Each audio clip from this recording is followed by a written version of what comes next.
This is Bruce Buffer, and this is the moment you've all been waiting for. It's time for the MMA-Holes!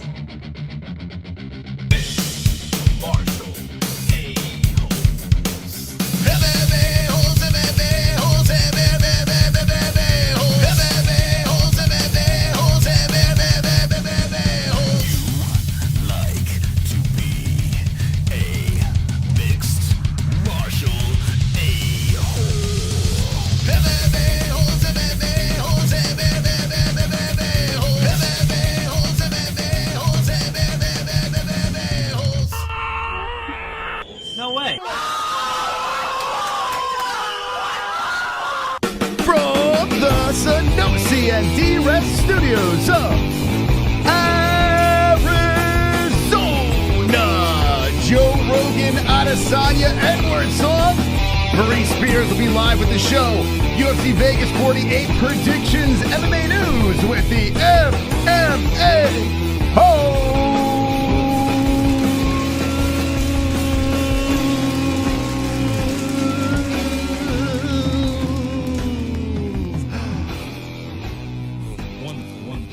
Welcome to the Wednesday show. You see the poster highlighted in the background over there. We have UFC Vegas 48 fight week. Jamahal Hill will be fighting Johnny Walker. We got Pinky back up in this bitch. Pinky, how you doing tonight? Wonderful, Moss. How are you? I am wonderful. I must say, Ellie is getting a kick out of Pinky. Pinky Oh, she DM. likes Pinky? Yeah. It's like the new mommy is here? Yeah, she thinks it's pretty funny. Okay, that's good. Yeah, Ellie likes Pinky. I like Pinky. Everyone likes Pinky. We have Pinky for the week. It's Mystic Moss. Chris, we got Pinky for the week. And we have a special guest. Like we said in the announcement in the beginning, Maurice Spears is live with the MMA-Holes. This man has made tons of music mixes within the MMA world. Hilarious stuff. And here he is. Welcome to the GOAT, Maurice Spears. Let's go, baby.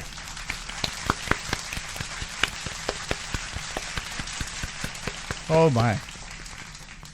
Maurice, welcome to the show, buddy. How you doing tonight? I'm doing good. All right. That's good to know. It's nice to have you here. I've been wanting to have you on for a while, but when you dropped those last two mixes, I was like, we have to get this guy on. I mean, that was straight fire. You started with the Joe Rogan N-word mix, and then you had the Israel Adesanya one. I mean, they were hilarious. Great stuff. How's the feedback with those mixes?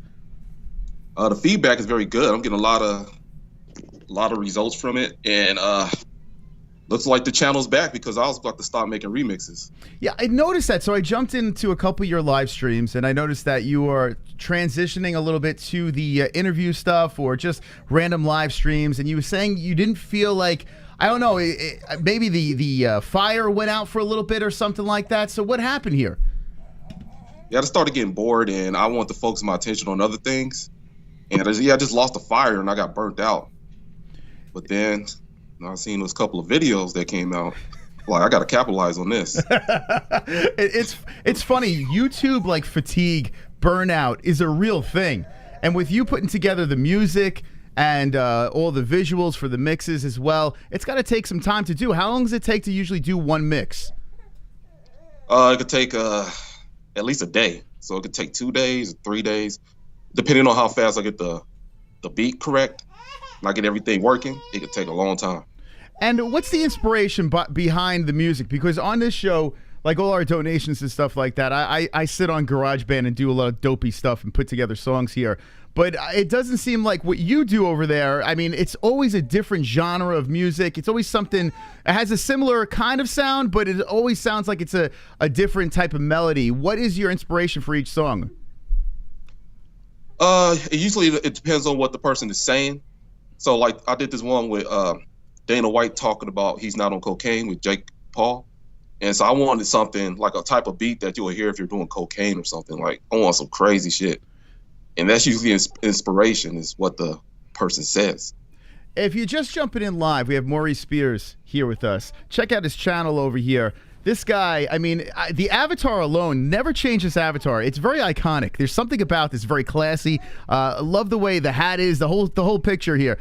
Maurice Spears has a channel filled with fantastic remixes, and the last two were of the controversy of Joe Rogan. Now, before we really dive into the whole, Joe Rogan, the N-word, the whole remix thing over here, I want to backpedal to how you got started creating a YouTube channel. Was it because you wanted to make mixes, or was it just basically you just want to have a little fun?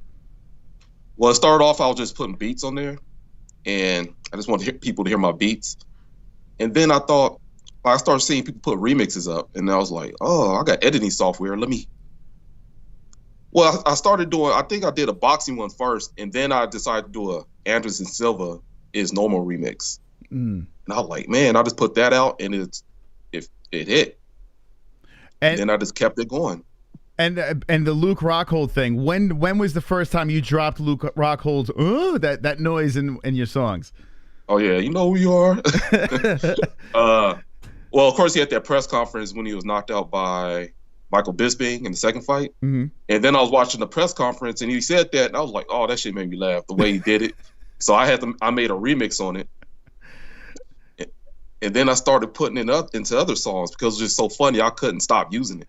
It is hilarious. And the editing, the video editing too, I noticed as you progress doing this, it's got a little bit more complicated. It's actually really good, the stuff that you put together now. Overlapping the faces, the cuts back and forth, and the dance moves. Do you have a video editing background?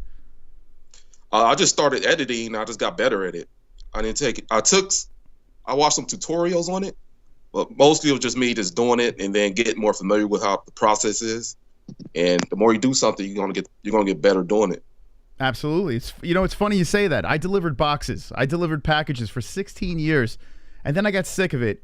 Did photography, did DJing, had no clue what the fuck I was doing. And next thing you know, we started this podcast, 5 years, and this is my job now. It's just fucking crazy. Like, oh man, it's wild how if you just chase something, you don't have to go to all the schooling and all that stuff. You can fucking do whatever you want, whatever your heart leads you can do. And here you are dropping these remixes, getting all these views on here. Have you had the idea? I mean, I've seen some of these fighters actually on your radar over here. What was the biggest fighter that latched onto one of your songs?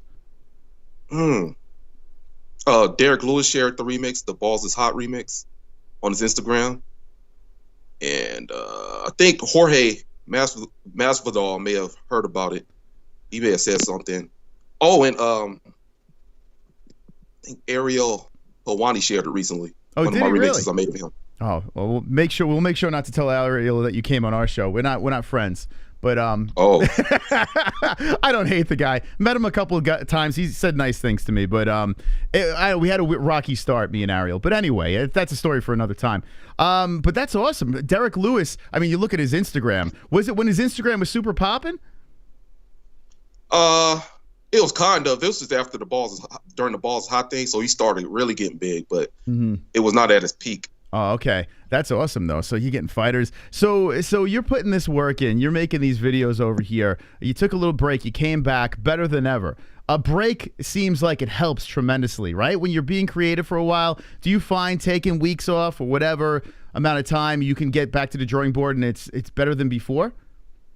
Yeah, because it clears my mind. I'm able to, I have to get out the house a little bit more because it could take a long time. Sometimes I'm stuck in the house working on it, so I have to get out the house and start doing other stuff. And it sparked the fire again. It's so crazy, man. Like these two, I mean, you rattle these things off and they're fantastic. The quick turnarounds, something else. Are you at home? Are you married? Do you have a girlfriend or anything like that? Do you have anyone that significant other? Nope. No, so you're a single guy. So you have a lot of free time to put these things together then. Yep, that's why I'm able to do it. There you go. So that's what I was going to say. Like when you have a wife and kids, things all of a sudden, things get out of control. You got answers to someone. But here you are making these mixes, no one to answer to. A lot of people don't understand YouTube, why people take so much time out of their lives to create stuff on YouTube.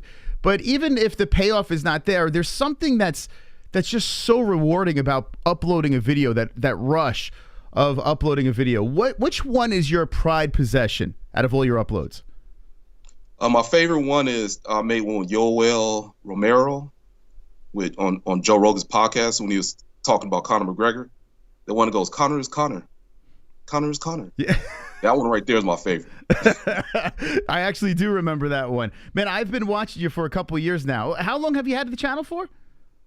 I had it since 2012, but I started uploading the remixes consistently since about 2013, 2014, I think. Oh, wow. So since 2014. And why did you go into the MMA route? I mean, a lot of people told us, too, like, why cover MMA, especially back in the day when not many people were watching, and now it's exploded. But, like, back in the day, you were just a hardcore fan?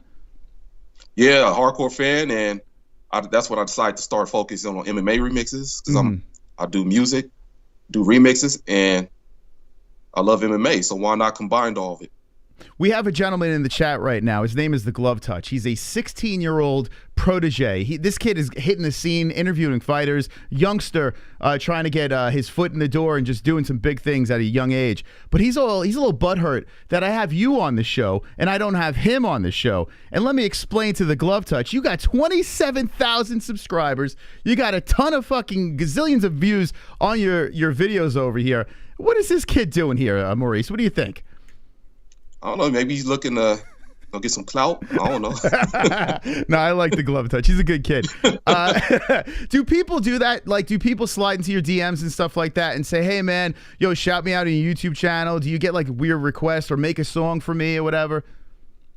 Yeah, I don't think I'm that big to get the shout outs, but yeah, they do have requests for certain songs that we want to make.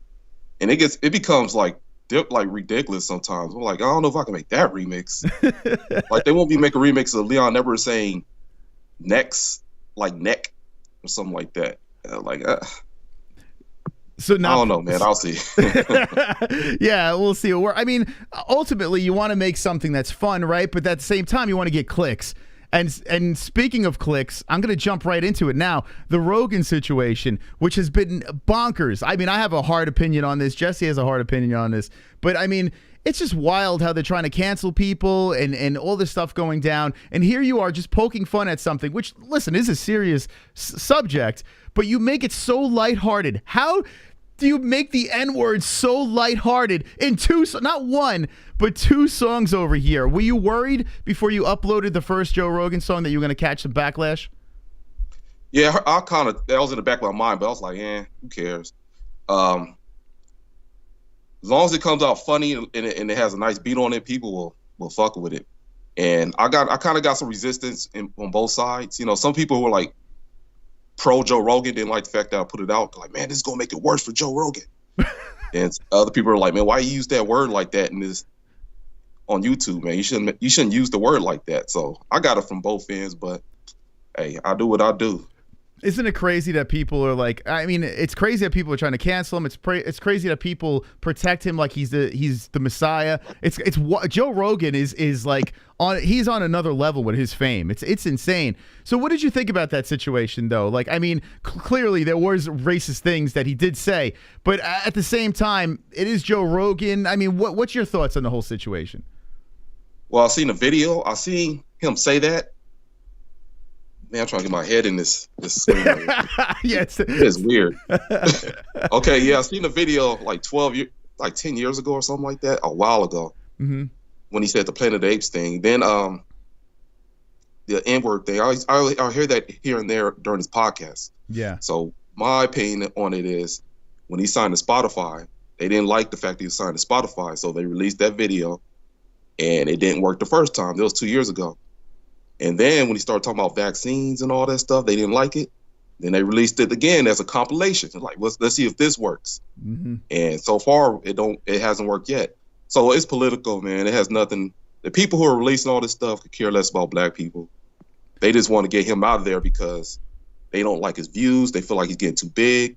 And you also got to look at corporations who may not like the fact that he's become this big and it's a threat to them. So there's a lot of factors that are going into it. That's actually that's a great take. I mean, if you look at Joe Rogan, the guy is very powerful. Anything that he says, if it doesn't go with their agenda, people are going to try to cancel him. And what is the best way to cancel somebody? Well, I mean, vaccine talk is very, that's everyone's trying to kill each other about that stuff. But then if that doesn't work, the next best thing is racism for sure. And Joe Rogan came out with an apology. The second one we actually posted on this channel. He's so well spoken when he puts his words together. It's just like this guy, he could run for office and win. But the problem I had with it was I feel like he's a stand-up comedian. Like he can apologize, but it seemed like he's just over-apologizing, and it seems like it's so forced, and then he didn't show up to the UFC for that last event over there. So that's where it rubs me the wrong way. What do you think? Do you think he's getting a lot of pressure from Spotify? Yeah, I'm sure they're going to tell him to watch what he says, but they invested $100 million in him, and if they get rid of him, I'm sure they got to pay him out, and he could sign somewhere else. So there's a lot of money on the table. So I don't think they're going to get rid of him. Yeah, I don't think so. Yeah, how do you get rid of Joe Rogan? The guy is like everyone. Unless you just said something, he does something really wild, but I don't see that happening. Yeah, and do you sense he's racist in any way? I think maybe back in the day he may have had some opinions on black people, but I don't think it was racist. Yeah, you know, I listened to that comment. The N-word one wasn't really that bad. It's the Planet of the Apes one. And he apologized for that. I feel like that was worse, but yeah, you know what? And it happened so long ago. Like, I got over that. Like I can't get mad again. You want me to get mad 3 times? Yeah, when it was funny, he makes his apology and then he ends the apology with the Planet of the Apes thing. I never heard that before, so that was the first time I ever heard that story. I was like, whoa! I was like, oh man, bro, like what is going on here? There's no way to defend that. But the way he went about, talking about it, he genuinely sounded sincere. And I mean, people do make mistakes. People say dumb shit, and you grow up, you mature, and you move on, right? And it's about forgiveness. So, I mean, I think the whole thing is just so silly. But, him not showing up at the UFC events, and then Dana White kind of throwing him under the bus saying, hey, it's not us, man. He didn't want to show up. Like, what do you think about that? Yeah, Joe didn't want to take the attention away from the fighters. 'Cause I know there's going to be issues, especially if he's interviewing the fighters after their match. They're going to say something, and he's like, "No, what? I want to be a distraction. Let me not do this." And I believe but it would have been interesting. Like, imagine him doing the interviews, and Derek Lewis won the fight, and he had to interview Derek Lewis. I was curious to hear what he had to say. Because he said something crazy, man. I was like, hey, I'm ready to remix that too. Yeah, that's what I was thinking too. I thought Derek Lewis was going to take the opportunity before Izzy cut him off, and Izzy like saved him right there. He did a great job with that, and you took advantage of that. But Derek Lewis, yeah, you would think he had something lined up. And then you got Cannonier, whose nickname is the Killer Gorilla, for God's sakes. So I'm thinking of like, what are the fucking memes with this shit? Like, what are they going to do with, it just, everything seemed like it was just destined to fail. But I still think Joe should have showed up. I still think Joe should have been like, fuck all of you. I'm going to show up to this thing. Because even by not showing up, he still stole a lot of attention from the event, Yeah, he probably did. They're going to ask the questions, and I don't think he's like, I ain't trying to deal with this. Let me let this blow over. He's probably out there hunting right now. He probably went out there and hunt, caught some elk, did what he does, do what he do. That's true. When you're that famous, it doesn't fucking matter. You could show up anywhere you want. If you don't show up, you could show up next time. People will take you with open arms because you're Joe Rogan. So that makes sense. I got that Spotify money. I don't need to show up. I'm surprised Joe hasn't had you on the show. He had our friend Will Harris on his show. Do you follow Anatomy of a Fighter? Yeah, I know Will Harris. I don't know him, but I know of him. Yeah, he's a great guy. Great guy. Some of the guests that he had on his show I know of, because I'm a stand-up comedian in LA, so I met a couple of the guests. Oh, okay. So you do stand-up as well? Yeah, I don't do it as much anymore, but I've done stand-up. I still do it here and there in LA. There you go. Do you get the people like that say, "Oh, you do comedy? Tell me a joke." You get those assholes? Yeah, I get that. I'm like, I don't know. I don't do those quick jokes. I do stories. So you want me to tell a story? All right, sit down. You have to hear this for about 10 minutes. So how tough is it to do? I mean, I could never do it. I don't know. I couldn't. I don't have the balls. Like I get up on mic. I've done cage interviews and stuff like that, but I couldn't just stand in front of an audience and just do a set of comedy because I would forget everything. I probably wouldn't hit the marks and everything like that. How do you get the balls to get on stage and do something like that? Let me see. You just got to realize how it will feel after you do well, I would think. I don't know. I just went up there like, fuck it. Let me go up there and do it. It's going to be scary, but who cares? Who cares? You just got to go up there and do it. And I mean, realize that they can't hurt you up there. The worst they could do is usually, because they don't boo. If you're doing bad, they'll just be quiet. They'll just be silent. Man, this shit ain't working. You got to try to recover. Hey, yeah. Have you had a crowd that's like heckled you or been like brutal? Yeah, this old man was kind of heckling me when I was doing jokes. He like, he kept doing that. So I was like, yeah, and this happened, and I went over there and I found the path. And you're like, Who's the guy that you find like inspirational with comedy? Well, I grew up in stand-up comedy. I watched Chris Rock. He was the first stand-up comic I was really watching. And then I didn't really watch too much stand-up comedy, but yeah, just Chris Rock and later on Dave Chappelle. Dave Chappelle is the fucking the king. Like that guy's last special was to me flawless. I thought it was amazing. Like that guy doesn't get like I love Bill Burr, but he's had some duds with stand-up specials later on in his career. Like his early stuff was great, but Dave Chappelle, anytime he hits the stage, the guy hits it out of the park. It's nuts. Yeah. Dave Chappelle and Bill Burr. Bill Burr might be getting a little soft. I don't know. He needs to go hard, man. He needs to go hard, take some risks. But he's seen what happened to Joe Rogan, so he's like, man, maybe not. Go back a little bit. Yeah, all it takes is one fuck up. Oops, I'm sorry. I don't want to cuss you. No, you can knock yourself out, man. This is the MMA-Holes. It takes one fuck up, man. They're going to get you with those SJWs, cancel culture. They're going to get you. Yeah. Did you ever hear Bill Burr flip out in the Philly audience? Where I heard about that one. Oh, my God. That is one of the funniest things I've ever. I mean, no one was safe. Bill Burr went completely off the rails, just ripped the entire audience apart. I mean, that's the Bill Burr I want back. I want that angry. But now he's married, he's got kids, and maybe maybe it's true. Maybe he's toned it down a little bit with his stand-up. Yeah, and he needs to go back in Boston and get that Boston energy in him, man. He still go hard though, but I feel like he's not the Bill Burr of old. Yeah, it's so true. So true. He's a family man now. So. Yeah, he's softened up. It's weird. It's weird. A soft Bill Burr is still an asshole, but still, that old asshole back in the day was a way different person for sure. We need that asshole. If you're just jumping in, we're live with Maurice Spears. He's got a great YouTube channel. I want to play some of your song. Am I going to get flagged or anything if I play something from you? You going to attack me, or can I play something? I'm thinking about it. I might attack you. We'll see how this interview goes, right? Man. I'll make sure if there is something, I didn't do it. Okay, fair enough. It is what it is. I'm going to play. I want to play some of your last one. I loved it. The Israel Adesanya one. I want to drop this one in right now. Defends Joe Rogan remix.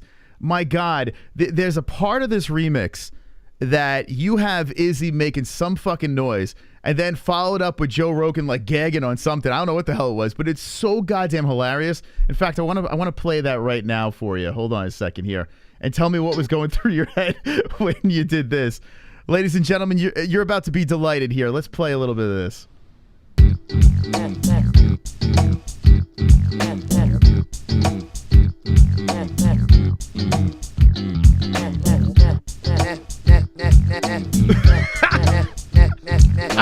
Where did you get this from?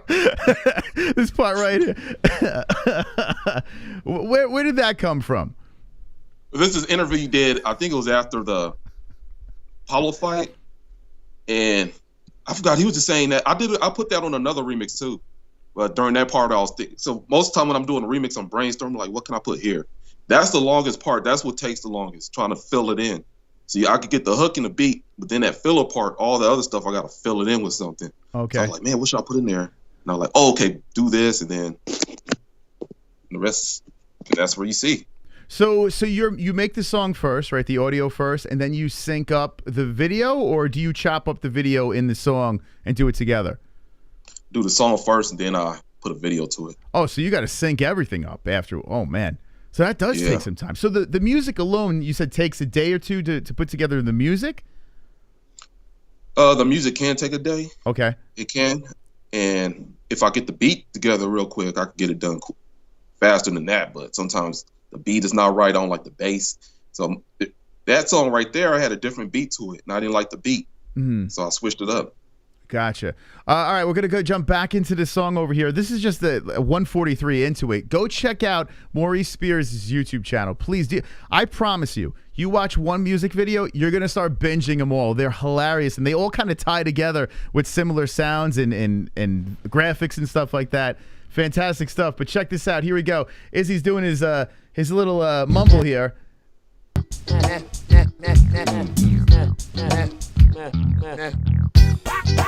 Nigga Joe Rogan. Nigga Joe Rogan. Nigga Joe Rogan. Oh, that's amazing, man. That is so fucking great. He's like clucking like a chicken over here. I don't know what the hell is going on. But now, how did you find how did you find that clip over there? Were you just searching the internet for weird Joe Rogan sounds, or you actually saw him doing that? Oh, that sound? Yeah. During the podcast, I think it was the one with Angela Hill, when he did an interview with Angela Hill and Joe Rogan, and he was talking about Valentina. He was like, when she hits people, she'd be like, pop, pop, pop. He's doing that. That's where I got that from. I'm like, that sounds funny when he included. Now, I put that in another remix. I did a remix with, I forgot what the remix was, but I included that in another remix. So it came to mind when I made this one. He's got to see this. I mean, Joe Rogan, please do me a favor, guys. Share that video. Share the Joe Rogan videos. Especially this one. This one here, I think, is friendlier because the other one, I'll play a little bit of that in a second. That might have hit a little bit hard with Joe, but this one here is fantastic. I'm going to play a little bit more here. There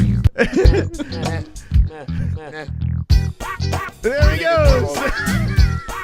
Nigga Joe Rogan. Nigga Joe Rogan. Nigga Joe Rogan. Have some mushrooms. Nigga Joe Rogan. Have some mushrooms. Love it, man. That's so fucking great, man. I could watch that shit all day. I want to make that my ringtone, for God's sakes. Oh, that's amazing. Oh, yeah. I'm going to release some ringtones pretty soon. That's a good idea. I'm working on a website right now. I'm trying to get it working. Oh, there you go, man. There's the money route. That. I mean, we got to monetize the shit out. How do you do with? I mean, the last two videos, I'm assuming got demonetized, right? Or did they get monetized? I had to put on there when you put the ratings on there that it does contain a lot of bad language, so they'll put limited ads on there. Okay, but, so you get like the N-word one, man. They may have just threw all the ads away from that one. Yeah, all of our streams are yellow, limited ad, everything on here, because we say one stupid thing, that's it, it's over. But the other ones, you have a lot of more ones that are more family friendly, and they got to do pretty well, right? I mean, you get a lot of replays on those videos, the old ones. Yeah, I get a lot of replays, especially I think when it gets a lot of views is the Khabib semi-location remix. That one gets a lot, and MGM Grand Buffet remix. Yeah, so there's some big ones out there. I'm looking at this one right here, the Nate Diaz, Conor McGregor. You have almost 1 million fucking views on that thing. That's insane. Like 900,000 views on that thing over there. Some really Not Surprised remix? Yeah. Yeah, that's the one that hit the biggest. I can't top that one yet. So is that what it is? Able to top that one. I mean, and shit, man, that was fucking 5 years ago. So you've been doing this. I mean, you've been doing this strong with the remixes for many years now. Yeah. That's wild, man. Listen, I got to play this one here. The thumbnail's hilarious. Here we go. Joe Rogan N-word remix featuring Mike Perry. I mean, if you're going to have the N-word, you might as well have Mike Perry, right? Here we go. Yep. Saying the word nigger. The nigger thing. Saying the word nigger. The nigger thing. Saying the word nigger. The nigger thing. Saying the word. Now, I'm not going to lie. I'm cringing a little bit right now because here I am, a ginger honky playing this right now. So you're giving me the pass, right, to play this? Yeah, you can play it. You know, play the remix. All right, I was gonna sell a ringtone for that, but I'm like, maybe it may not be wise. You're in the doctor's office. You hear this? The nigger thing. Yeah. Oh shit! Let me play a little bit. Check this out, guys. All right, here we go. Maurice Spears, you got to check out his remixes. Saying the word nigger. There should be a word like nigger. The nigger thing. There he goes. The nigger thing. Saying the word nigger. The nigger thing. Saying the word nigger. There should be a word like nigger. I took a DNA test, and I'm 2% African. I took a DNA test, and I'm 100% nigga. Oh my God. Oh God. I swear to God, man, that is. Did you at all, when you were putting this thing together, were you like, fuck everyone, I'm just gonna do this? Like, was there something in your head saying, you sure you wanted? Was there like a good angel and a bad angel on the shoulders? A little bit, but I was like, hey, why not? It's trending. Let me try to make something. It just sounded good. I had the word. I won't say the words sound good, but I had the hook in my head. So I was like, hey, I can mix that. But when you're an artist out here, especially you're creative, you do got to make things that may be a little edgy like that. It's That's funny. some of the best art. Absolutely. It's funny you say that, because I see in the chat, this guy Paul Fay says, it shouldn't be funny, but it is. And honestly, I got to thank you, because you're poking fun at, yes, it's a serious subject. You shouldn't be running around saying that word. I get that. Racism is completely real out there. But you're coming out with this thing. You're just going straight. You're looking right down the barrel and saying, fuck it, I'm going to have a good time with this thing. You put together a catchy song. You take the worst word in the world and I don't know how many times it's said in the song, but you throw it in there and you make it funny. You make something fun out of this. I think more people should do shit like this. Like, say, fuck it, let's just have a good time. I mean, you're only on this earth for a limited amount of time, Yeah, then again, I'm black and I made the remix, so it may not be as bad that I made it. If you or somebody else made it, you may get more some more pressure on you, man. I would be so fucked. Yeah, I'm a little jealous. I wish I could pull something like that off, but I can't. I definitely can't. If done correctly, you could do certain things like Tropic Thunder. The way they pulled that off, hilarious movie. It was done the right way. If somebody's just saying, like some comedians out here I met, they just want to say the N-word, like a white guy. He just wants to say it to be edgy. Like, no, you don't say it just to be edgy. Mm-hmm. If you're going to say it, it better be funny and it better hit. Yeah. What's his name? Peter. What's his name? How's that dude? Michael Peters. What's his name? Peters. That comedian Peters. Russell Peters? Russell Peters. Yeah, he did a joke like that on Def Jam. He was talking about that on Andrew Schultz's podcast. And, it hit. It was risky and it managed to hit. Yeah, I tell you, man, there is a way to walk the line, right? And on this show, no one is safe. Midgets, no one. No one is safe over here. We go there and we get a lot of DMs of people saying you're insensitive, you're an asshole, you're this, you're that. I get it all the time. And even my wife gives it to me too. But I look at it like this. And like you said, if you can do it showing people, listen, we're just having fun. We're not being malicious. We're just trying to have a punchline after the end of something insensitive.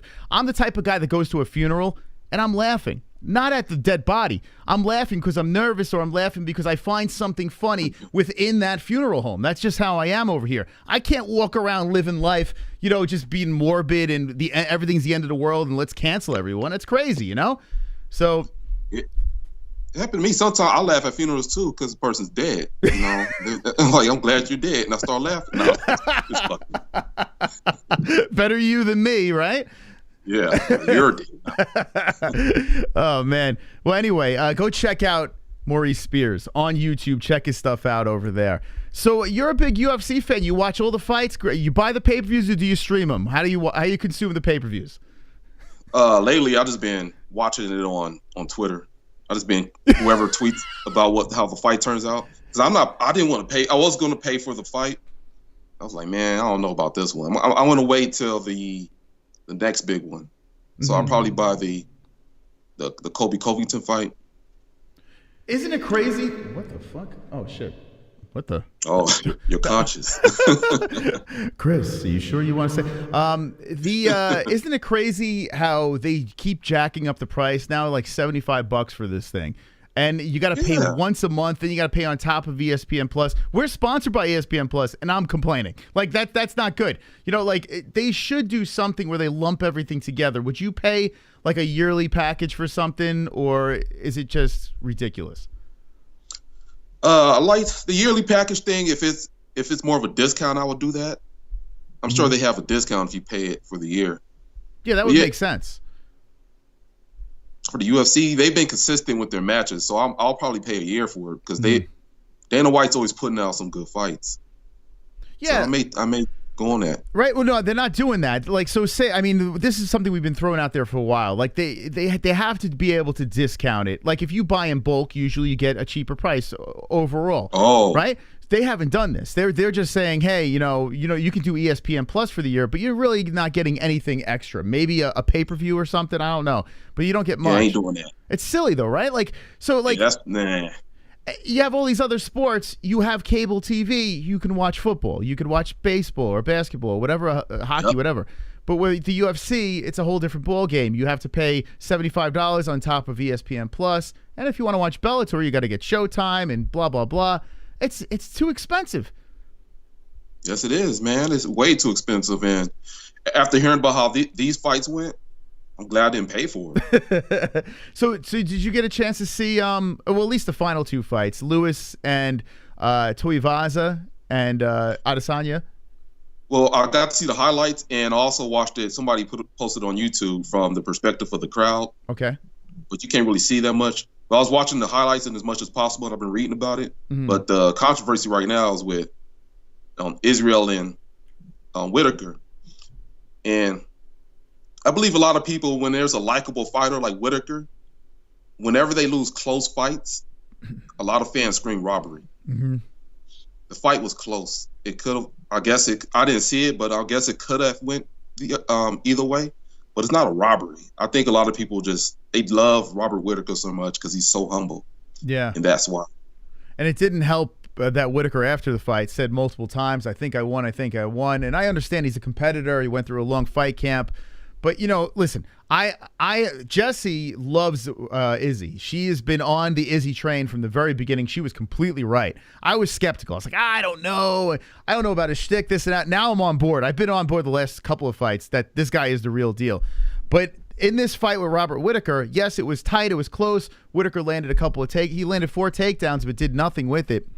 And me trying to be as unbiased as possible, I was kind of rooting for Rob in it. Whitaker lost. There's not even a question in my mind that he lost. And Izzy did a great interview on ARIEL today. I don't know if you listened to ARIEL HELWANI, but he did do a great interview with him and was basically saying, yeah, it was close, but, you have to basically give credit. Like, he gave credit to Blachowicz for beating him, in a fairly close fight, for the most part. I mean, it is what it is.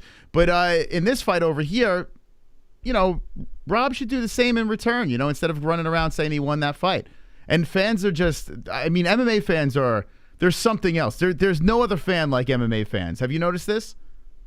Yeah, I noticed that. An example of that, they do switch up. Like Juliana Pena, they were talking about how they love Pena so much. Oh, we love her, man. She represents the sport in a great way. But I'm like, before she won the title, she was hated. The fans didn't like Pena. I think before she had the baby, because she had the baby and she was gone for a minute. They didn't like her, and now they switched up. Now we like Pena now. I'm like, oh, where is this coming from? It's true. Juliana Pena in The Ultimate Fighter was such a nagging, annoying person. Like, in the house, you wanted to blow your brains out every time she came on the screen.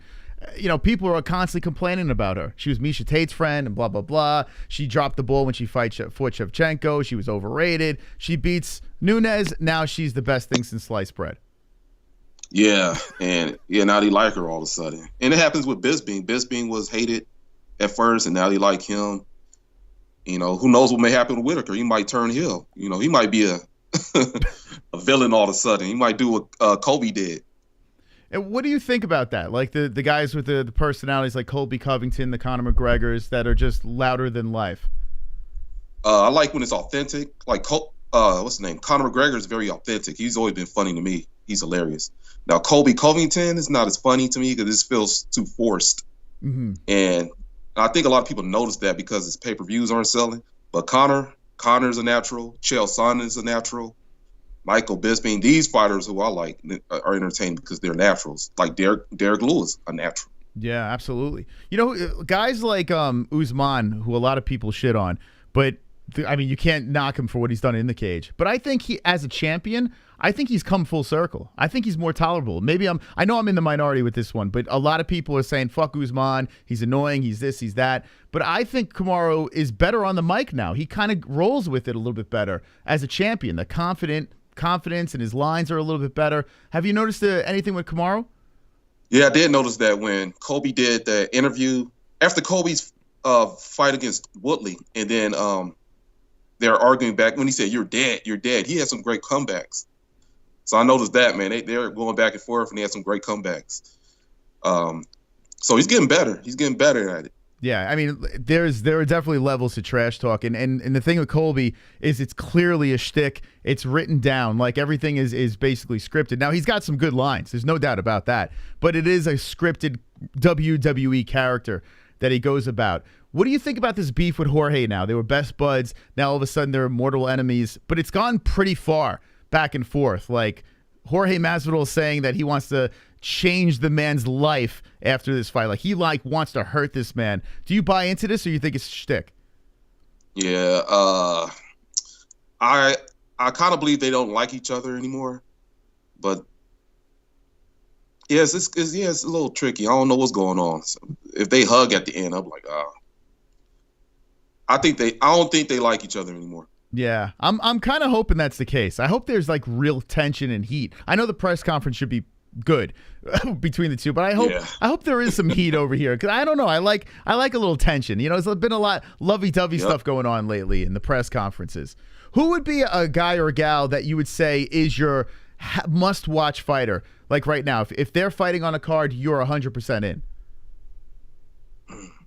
Oh, must watch.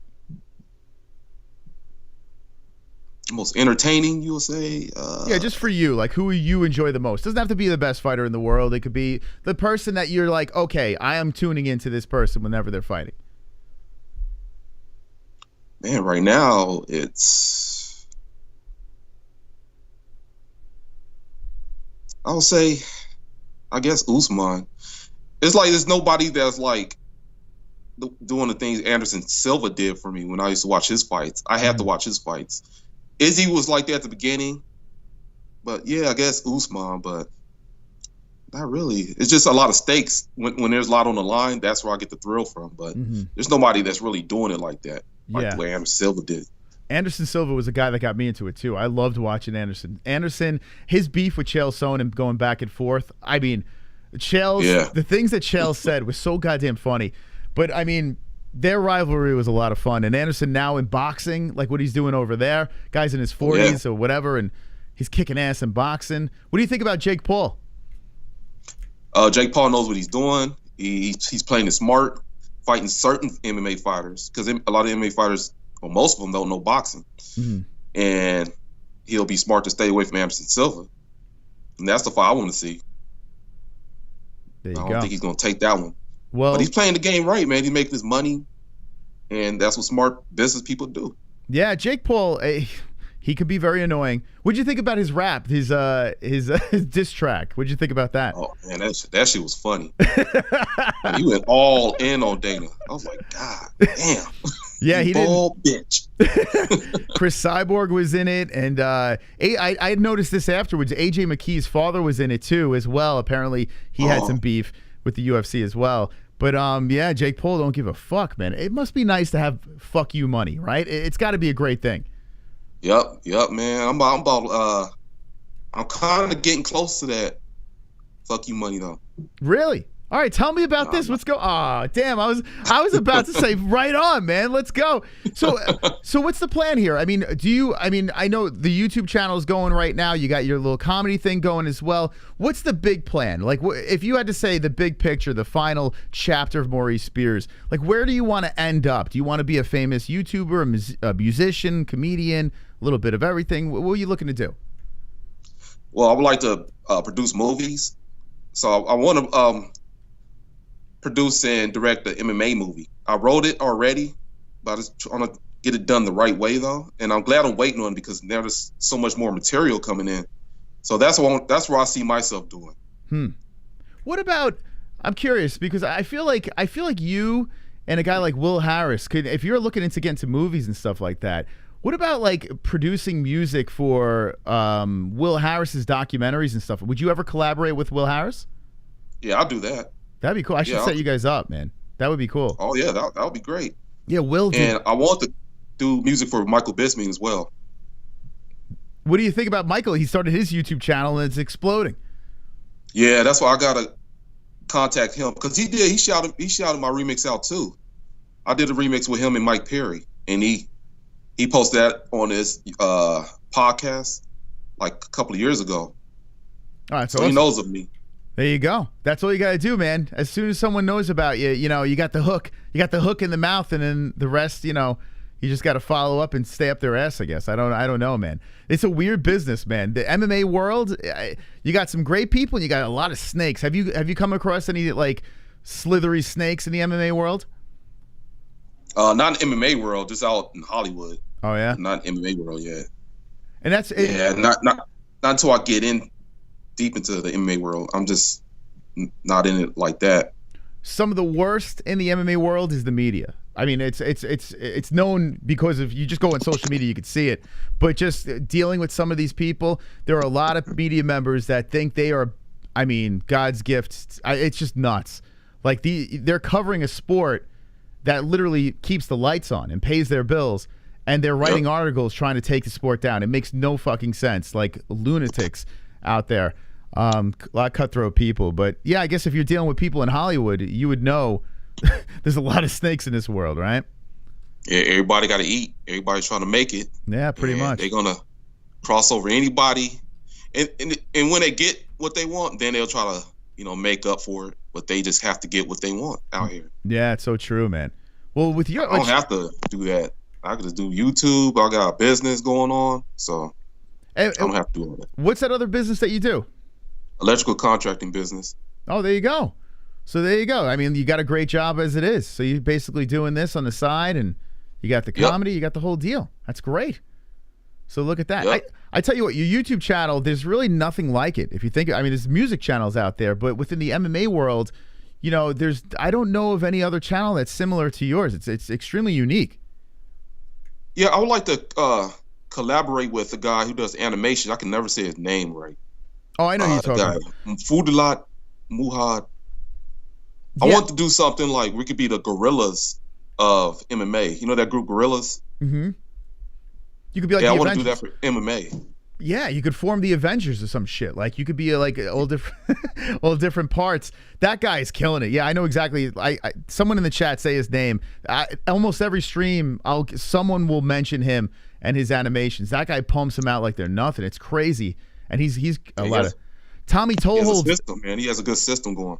That guy Tommy Toehold was doing pretty good, and I don't know if he does anything anymore. But this guy, the other guy you're talking about, come on, drop him in the chat. What's that guy's name? Help me out, chat.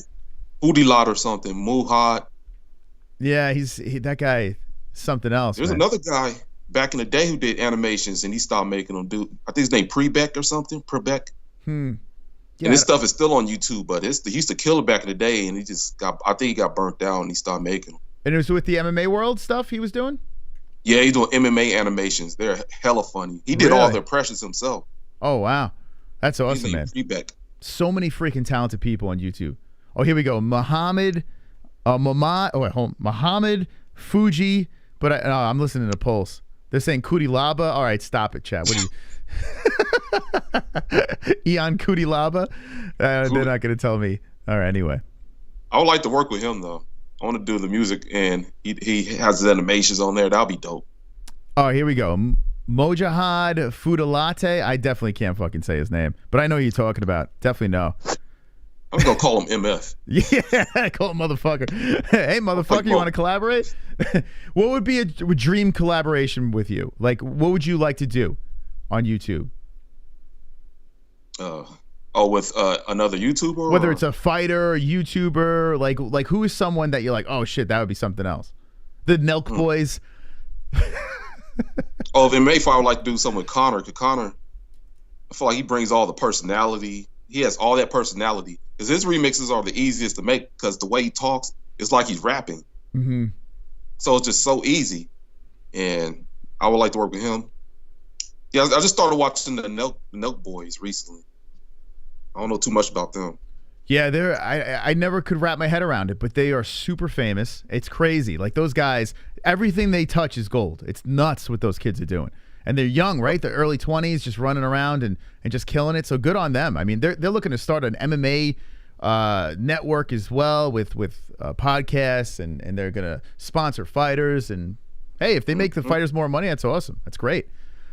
Yep. But, you know, I mean, it's just wild, man, what YouTube is doing. And now fighters are creating their YouTube channels so they have life after fighting and they can monetize themselves outside of the UFC.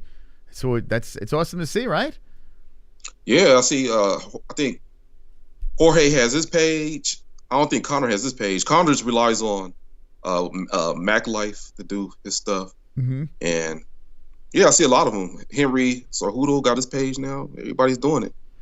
The Conor McGregor situation, it's nuts, man. Like I'm a Conor fan for life. I don't know what it is about the guy. He cracks me up to no end. And I love the fact that people can't stand him. Like, I love it. I don't know. He could lose like 14 fights, and if I say he's the best thing in the world, people flip out. So I find that thoroughly amusing. So no matter what, as long as he runs his mouth, I didn't like the little good guy Conor thing when he did that thing with Dustin Poirier. That I wish I forgot that. But I've been in the building for a couple of Conor fights, and unfortunately, I was in the building for the Nate Diaz one, the first one, and that was nuts. But his walkout is like, it is embedded in my head, where it's got the Sinead O'Connor, and then he's walking through the tunnel. He does the gaze into the camera. Then it flips into fucking a Biggie.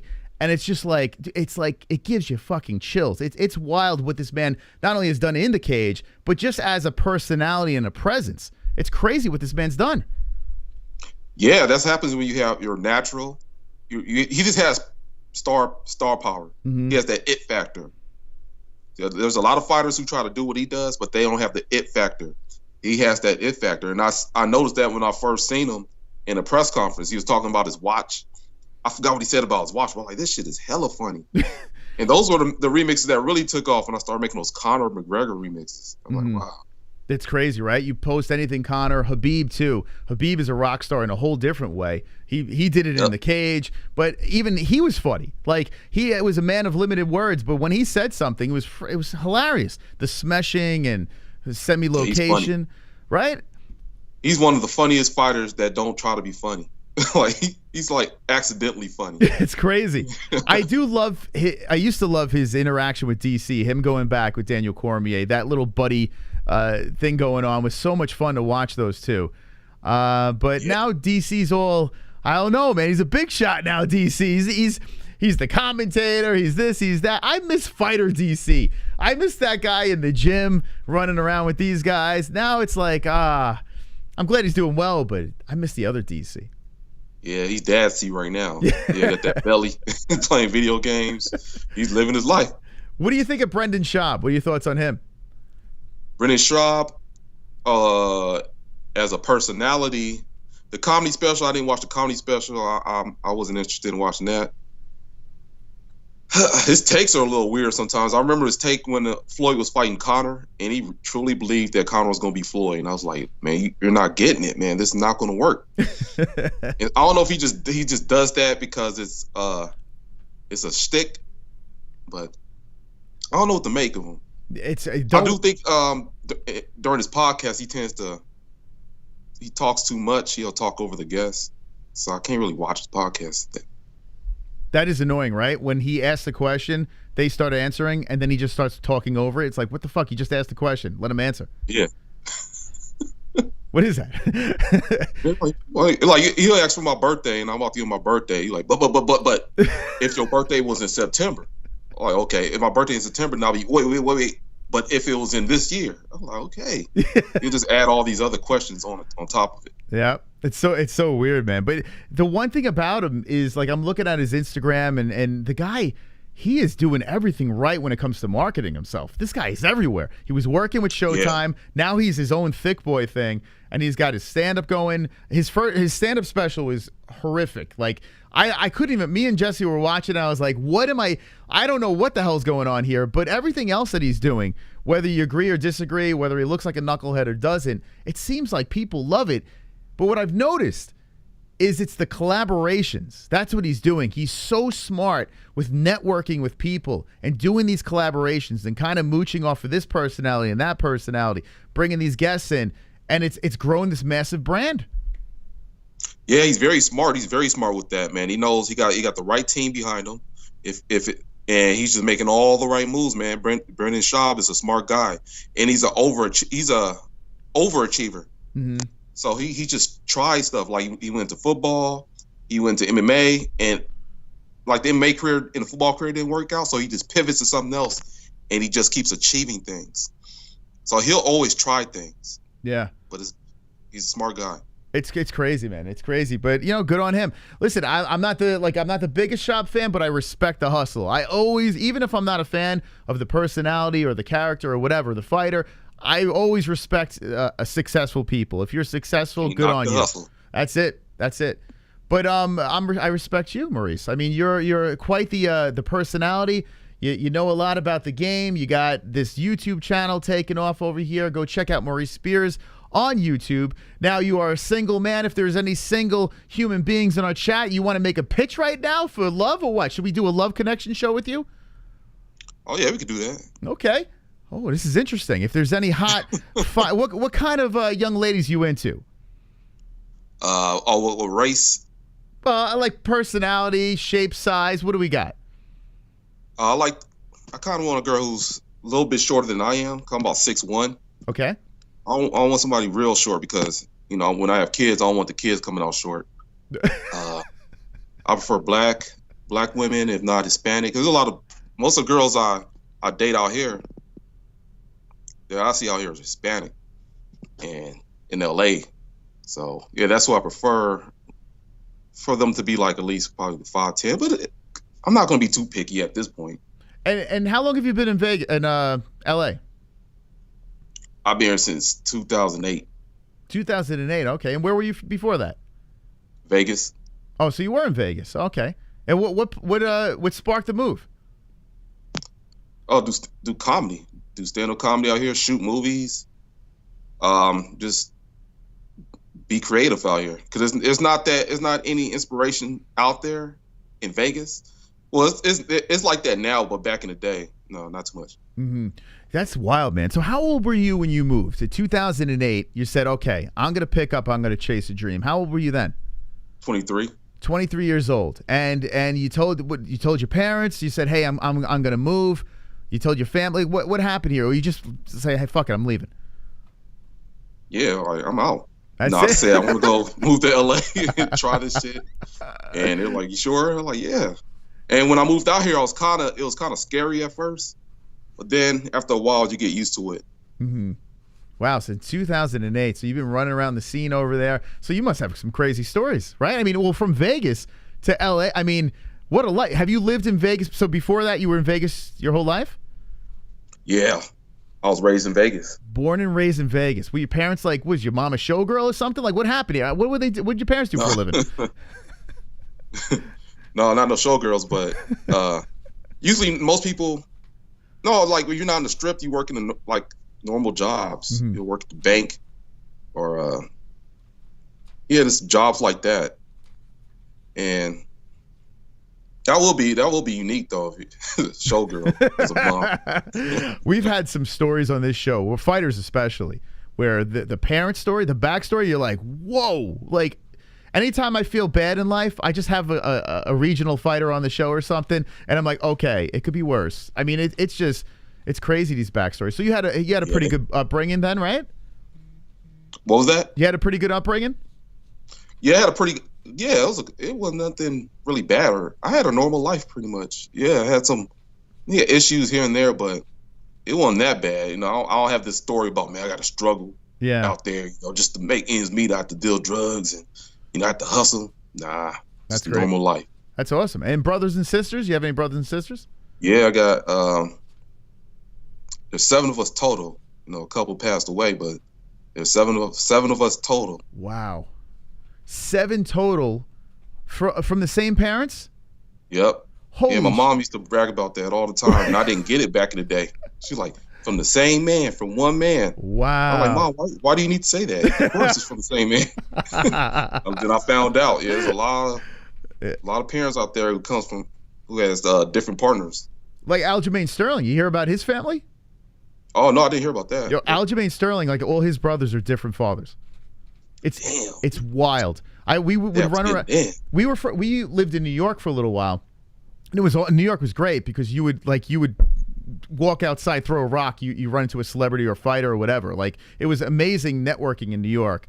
We moved to Arizona, like where no one is. I don't know why we did that, but we're closer to Vegas. But anyway, Aljamain Sterling would show up in the regional scenes, and his brother would fight, and we would just mingle with all these people. And I'm looking at them, I'm like, you guys look alike, but not quite. And then we started doing the math and realizing all the parents are mixed and matched over here. It's crazy. The Sterling family is all over the place. So to have 7 siblings from the same parents is an absolute accomplishment. That's crazy. Yeah. I know that now. At first, I'm like, what's the big deal? What's going on? And now you said you lost some siblings, some died? Yeah, I think my brother, youngest brother died in October. Sister died 2 years ago, 3 years ago now. My mom passed away too. Oh my God! So, yeah, three family members. Oh, I'm sorry to hear that, man. That's crazy. And if you don't mind me asking, what did they pass of? Brother, seizure, heart attack, and then cancer. Wow. So your brother, was he a healthy guy? He just had a seizure out of nowhere? No, he had some issues. He had issues. Okay. Wow. Yeah. So I kind of expected it, but it was a surprise when I heard about it. I was making a remix when I heard about it too.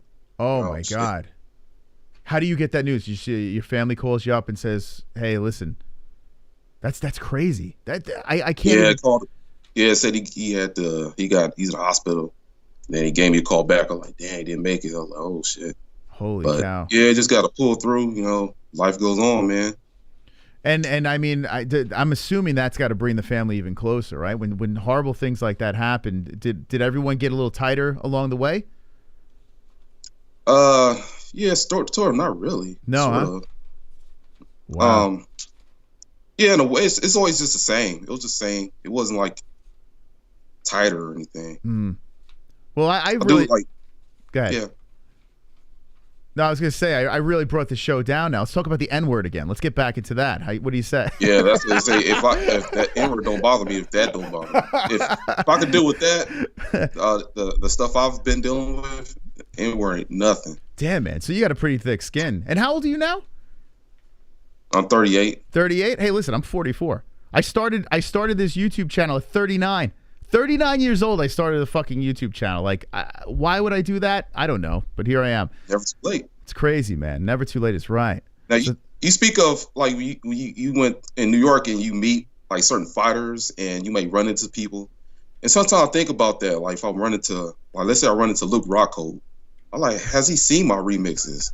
Like, what is he going to do if he recognizes me? Now I got my face out here like this. Sometimes I wonder that. Yeah, Luke Rockhold is the running joke through all your songs. Yeah, that's got to be wild, right? You run into Luke. Hey, Luke, it's me. That's crazy. Everybody's been doing that, huh? Do you know where you are? Yeah, I think about that all the time. We do horrible bits over here where we do impressions of fighters, and I'll put my mouth on a fighter's mouth and do this horrible impersonation. And I'm saying one day I'm just going to get japped. These people are killers. They're trained killers. They're going to take my fucking head off. But what I've learned is a lot of these fighters are the sweetest human beings that walk this earth. Most of them are just the nicest people in the world. It's kind of wild. Yeah, I know. I could tell certain fighters, they like, it'll take, you really have to do something really bad for them to go off on you. And then there's the ones who will smack you real quick, like the DIAZ brothers and Mike Perry. Mm-hmm. So it depends, it depends on the fighter's personality. Yeah, I mean, I'm sure. Some of the nicest guys. Yeah, you have a handful of people that, maybe not the good idea to talk smack to. But a lot of these, I think what it is, I guess they get humbled in the gym, and they take out all their aggression and anger. I was looking at Raquel Pennington and Tisha Torres, the lesbian fighters that scissor at home and then fight in the cage. You know what I'm talking about? Yeah, I see. Yeah, I know you're talking about. Yeah, I was looking at Pennington. Hold on, I think she's the one that posted it. Let me put it up here. Raquel. See, I'm gonna get you in trouble. You're gonna get in trouble just for being on this show and talking about this stuff. I'm gonna get you in trouble. But Raquel Pennington put up a picture. My keyboard just stopped working out of nowhere. I don't know. Anyway, I'll just say what she did. She put up a picture of her and Torres getting ready for fighting. They were sparring together. They both had the gloves on. They're sitting on the floor, take a nice picture together. And I'm saying to myself, this is amazing. Like, they have the opportunity to just duke it out. Like, they could beat the shit out of each other, blow off steam in the cage, and then have a fantastic relationship. Me and Jesse can't do that. I go to jail. Like, that would be a problem. I can't fucking do that. But if the lesbian couple goes in there, beats the shit out of each other, they get it all out of their system, and then bang, they're back to licking each other's pussies. Yep. And that makes it work. That's it. It's amazing. It makes it better. So that's what I'm saying. You got to have spice in your life, and that's something that keeps the sexual tension going. Have you ever had a girlfriend like do something that was crazy, like poured wax on you or made you ask like something crazy in the sack? No, I got bit like a couple of times. Like one girl like used to bite me. Like it would bite me on my leg. It was just a little weird. Not too crazy. You got to think in Vegas and LA, I'm sure there's some real freaks out there. Yeah, Vegas, that's where you get the one-night stands in Vegas, because a lot of girls go there before they get married or something, and they'll do all that and they'll leave, and you don't have to see them again. And as a guy, that's what I like. We do our thing, and I don't have to see you again because I don't really like you like that. It's so true, right? Vegas, I used to go every September, like back like 10 years ago. Now it's like, now I'm a family man, the whole deal. Like I can only tell my stories, my war stories. That's it. But yeah, there would be girls' bachelor parties and women that didn't give a fuck, wedding rings on, the whole deal, went there to do what they had to do and then go home. The women are worse than the guys. It's crazy. Yep, I seen a lot of that stuff, man. When I was in Vegas, I used to hit the clubs up a lot. Lots of that stuff. A lot of girls do that. What was the club? Where do you think? Did you go to like XS? Was that like, what was like a club that you love to go to? I don't know if the club's still around. There's this club I used to go to called Club 702. Almost got in a fight over there. Stopped going there. That one got shut down. Damn, I stopped going to clubs at like 26. Oh, okay. There was a place. I forgot what the names were. There was a Studio 54 back in the day. I don't think that's there anymore, but that was. Oh, yeah, I never went there. That was a weird place. I heard about that one. That was a weird place. But I got to say, XS was a place that we used to go to all the time, and that place was nuts. That place was bonkers. Crazy, man. Just lunatic. Bottle rats. Have you dealt with a lot of bottle rats back in the day? What was that? Bottle rats. Have you dealt with them? Those crazy girls that just like kind of swarm around bottle service? No, I haven't dealt with that. Oh my God. That, no. Those fucking girls were nuts. Anyway, yeah, I'm just reminiscing with you now. I feel like the clubs, man. I can't stand up that long. Now I'm getting old. I'm getting older now. My knees be hurting. Like my feet hurt. I need to sit down. I need a VIP section so I could just sit and chill a little bit, then go up and dance a little bit. Yeah, that's how I was. We would just get a bunch of guys, buy a bottle or something like that, and just milk one bottle. Yeah, it's crazy, man. Oh, the good. Did you ever go to like EDM concerts or any of that crazy shit in Vegas? No, I never went to an EDM concert, but I would have liked to go. Mm-hmm. It's never too late. I could probably still go, but I'm not gonna look out for it though. But yeah. It's crazy now with COVID and everything. Are you freaked out by COVID, or are you just over it? No, I wasn't freaking out about it because I think I may have got it, but I never got sick. And at the time, I was working as a delivery driver, and I was what they call me a essential soldier or something, essential worker.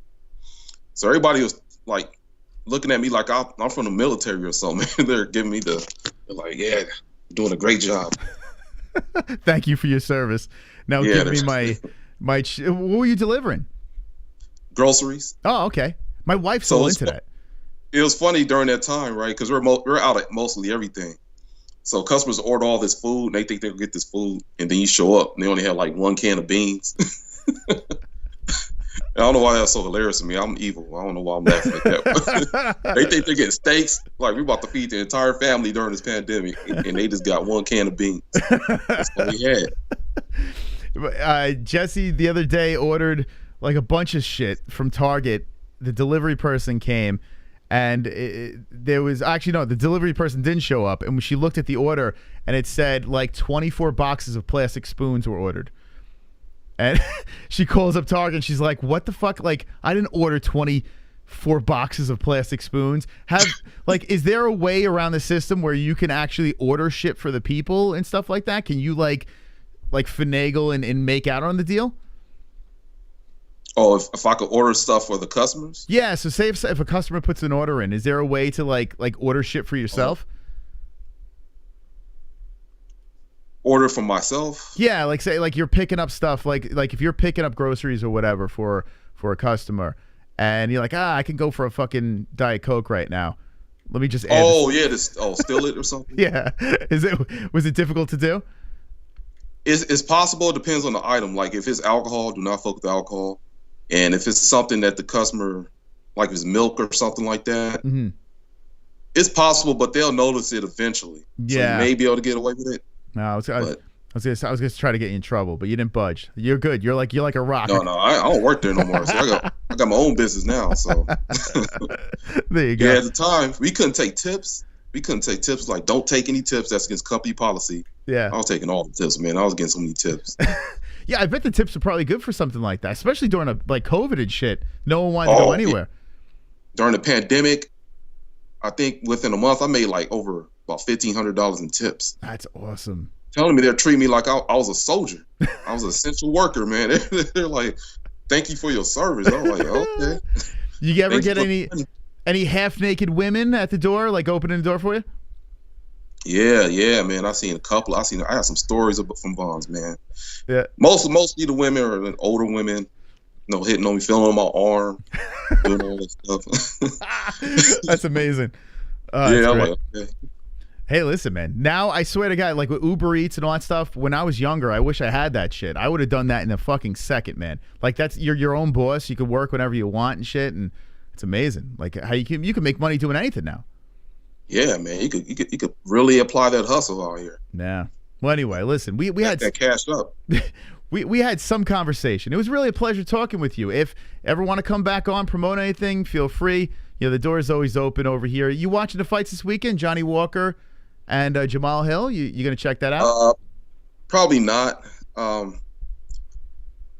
I'll see if I'm home. I'll watch it. But yeah, I don't know who's gonna win. Johnny Walker, yeah, he had a lot of hype. So the type of hype that KHAMZAT's getting right now. So we'll see if Johnny Walker could bounce back. Yeah, he's really full and flat. It's crazy, huh? That guy, everyone's saying he was going to beat John Jones, next best thing, and he won like 1 out of his last 4 fights. It's just... John Jones killer right there. John Jones killer. Yeah, so much for that, right? What do you think about John Jones at heavyweight? What do you think about that? I think he's taking his time, and I don't think he should gain all that weight, but he knows his body more than everybody else does. But I think he's going to get it done because he's going to tap into some... A lot of people are judging John Jones based on his Reyes fight. Mm-hmm. And Mike Tyson did say it. He said when it comes to having a lot of on the line, they tap into another part of them and they take it to another level. And I believe John Jones is going to find a way to get it done because people like John Jones, they just know how to win. Mm-hmm. They find a way. I always say I'm going to pick John Jones until he loses. Even some say he lost against Dominic Reyes, but he still technically won.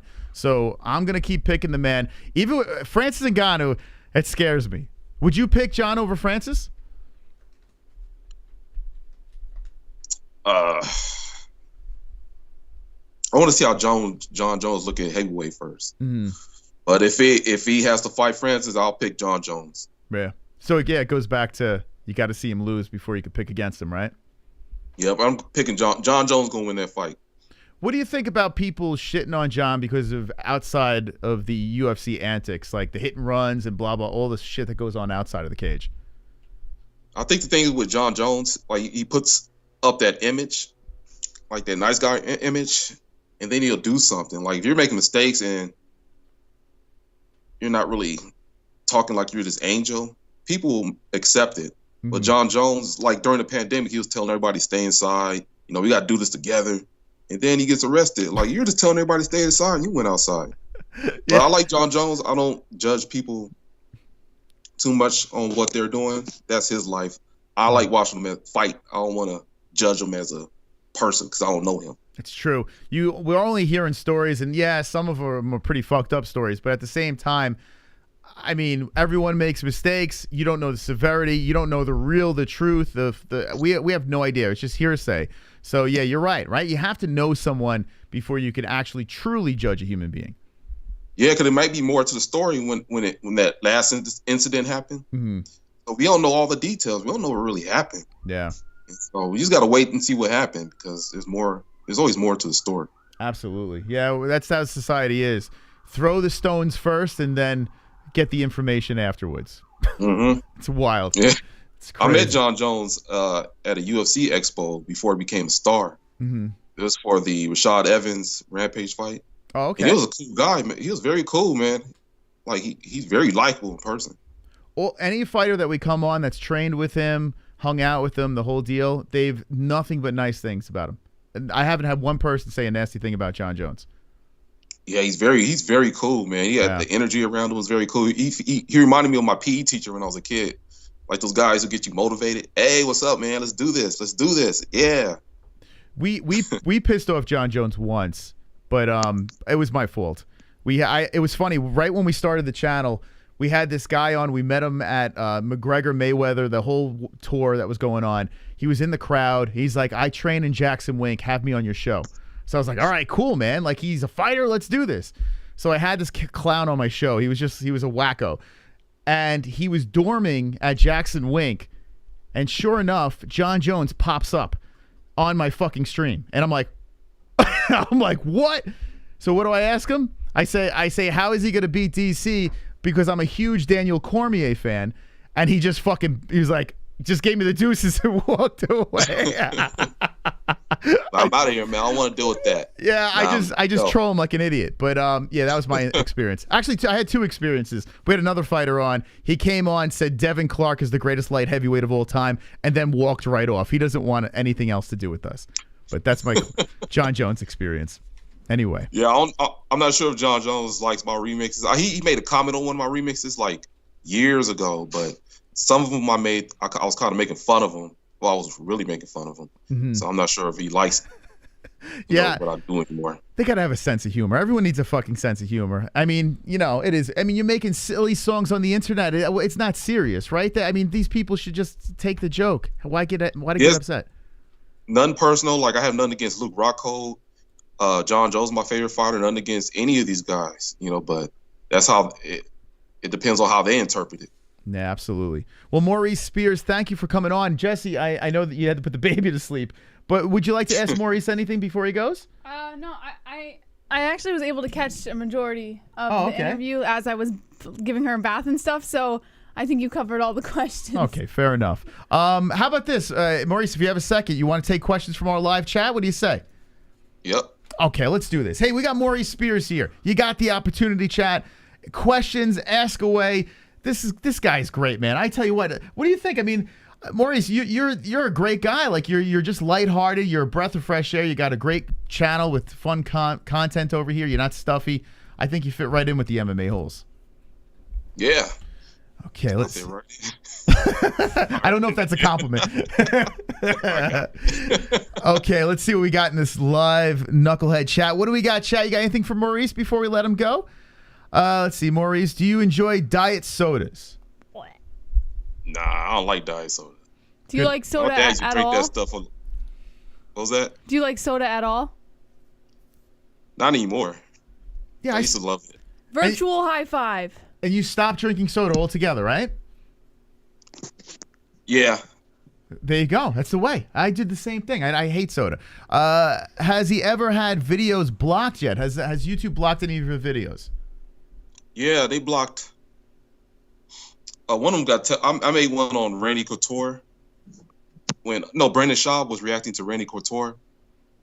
And I made a remix out of that, and I got taken down.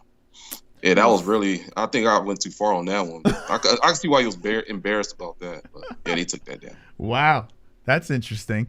Have you ever seen Blazing Saddles or Ballsing Saddles? They're calling it. No, he said Blazing. He corrected himself. Okay, Blazing Saddles. Yeah, I seen that movie. That movie's hilarious. Yeah, I see that clip. The funniest part when he, maybe they should have did that with Joe Rogan when he was saying the word. They should have rung that bell. He may have not gotten in trouble.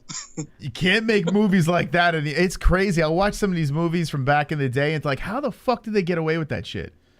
You could still, I don't think they got away with it. They're writing letters. I'm sure they're writing letters. But now with social media, everybody's a hero now. They want to call out everybody. But you could pull that off now. I believe you can pull that off. You think so, huh? If it's done correctly. Yeah, if it's done correctly. All right. Well, listen.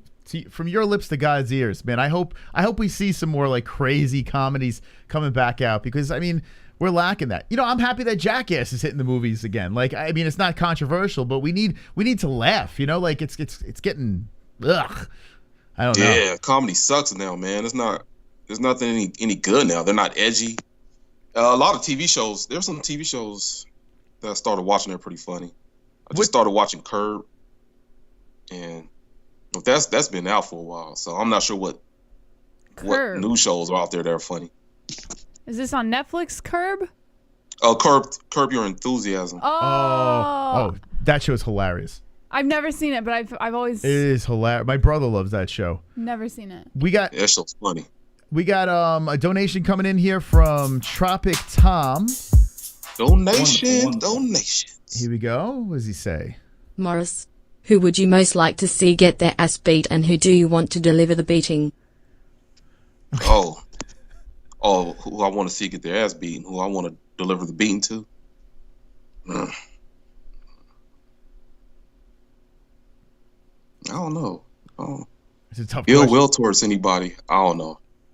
Nobody.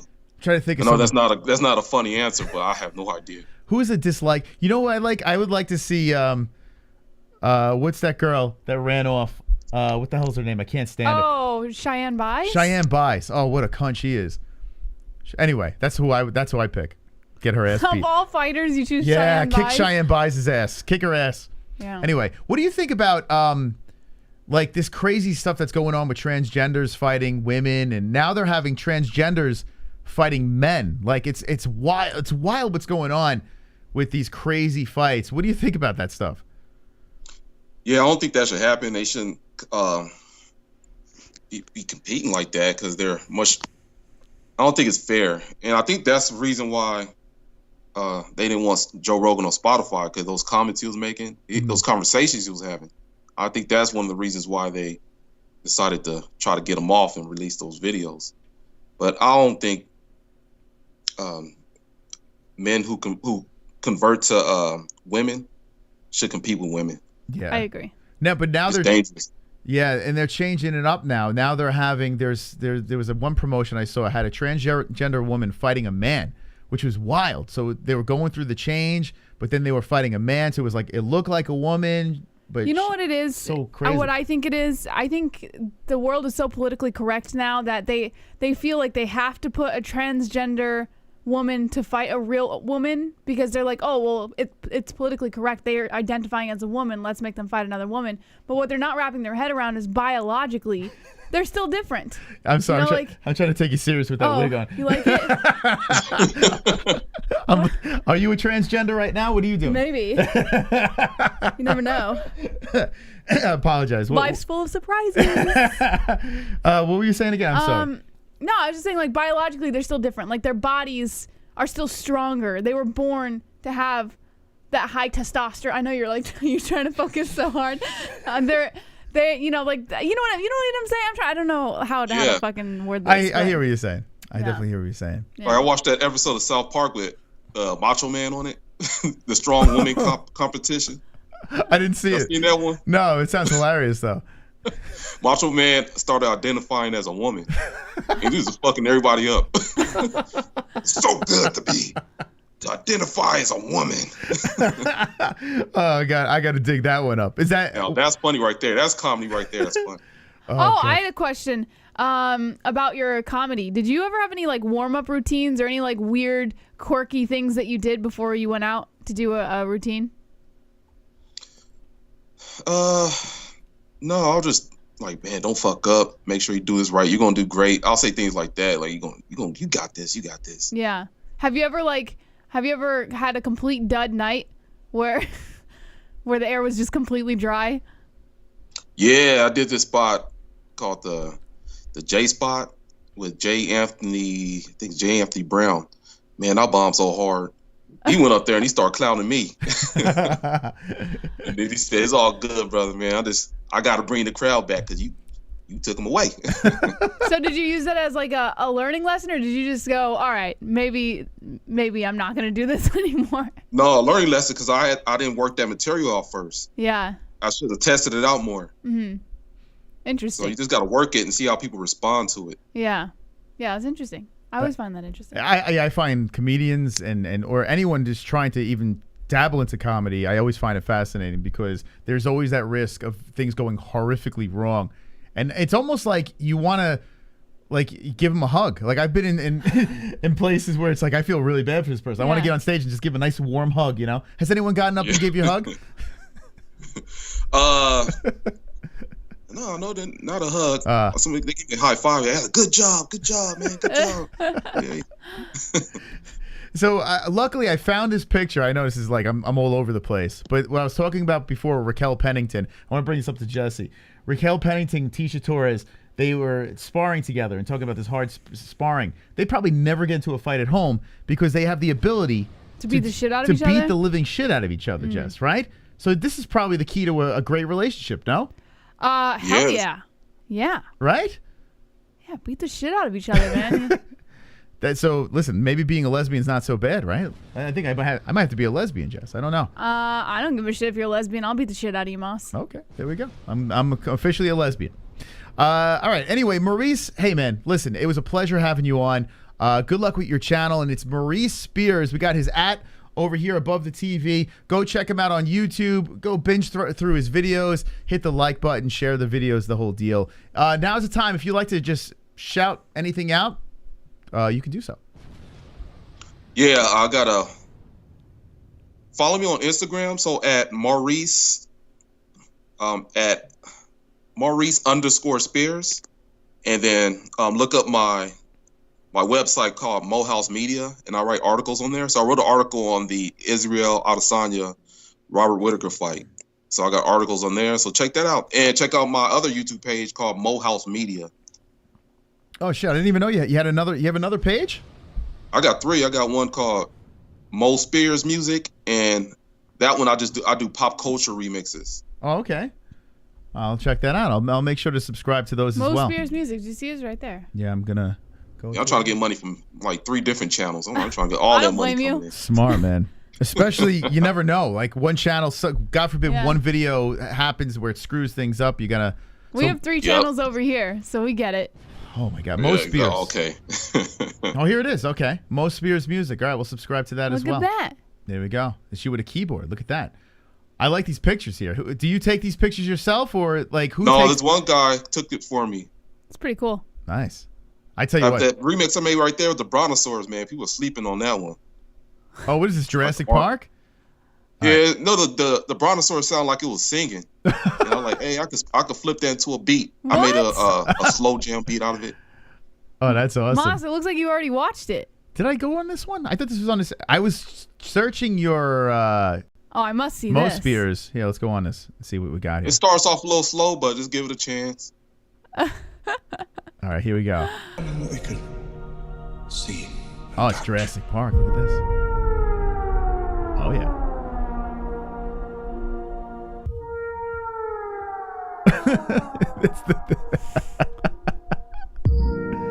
Oh, that's nice.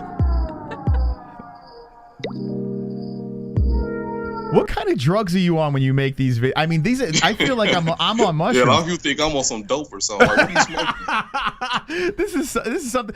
How do you come up with these ideas? Like, I mean, this is so out of like. No, I gotta listen to more of this. Yeah, I was able to clean it up and just make a nice Yeah, it's like he's messaging me right now. Have you ever heard of Glass Yeah, Animals? so I was able to flip into a nice R&B track. Look at like some that. baby making music. That's awesome, dude.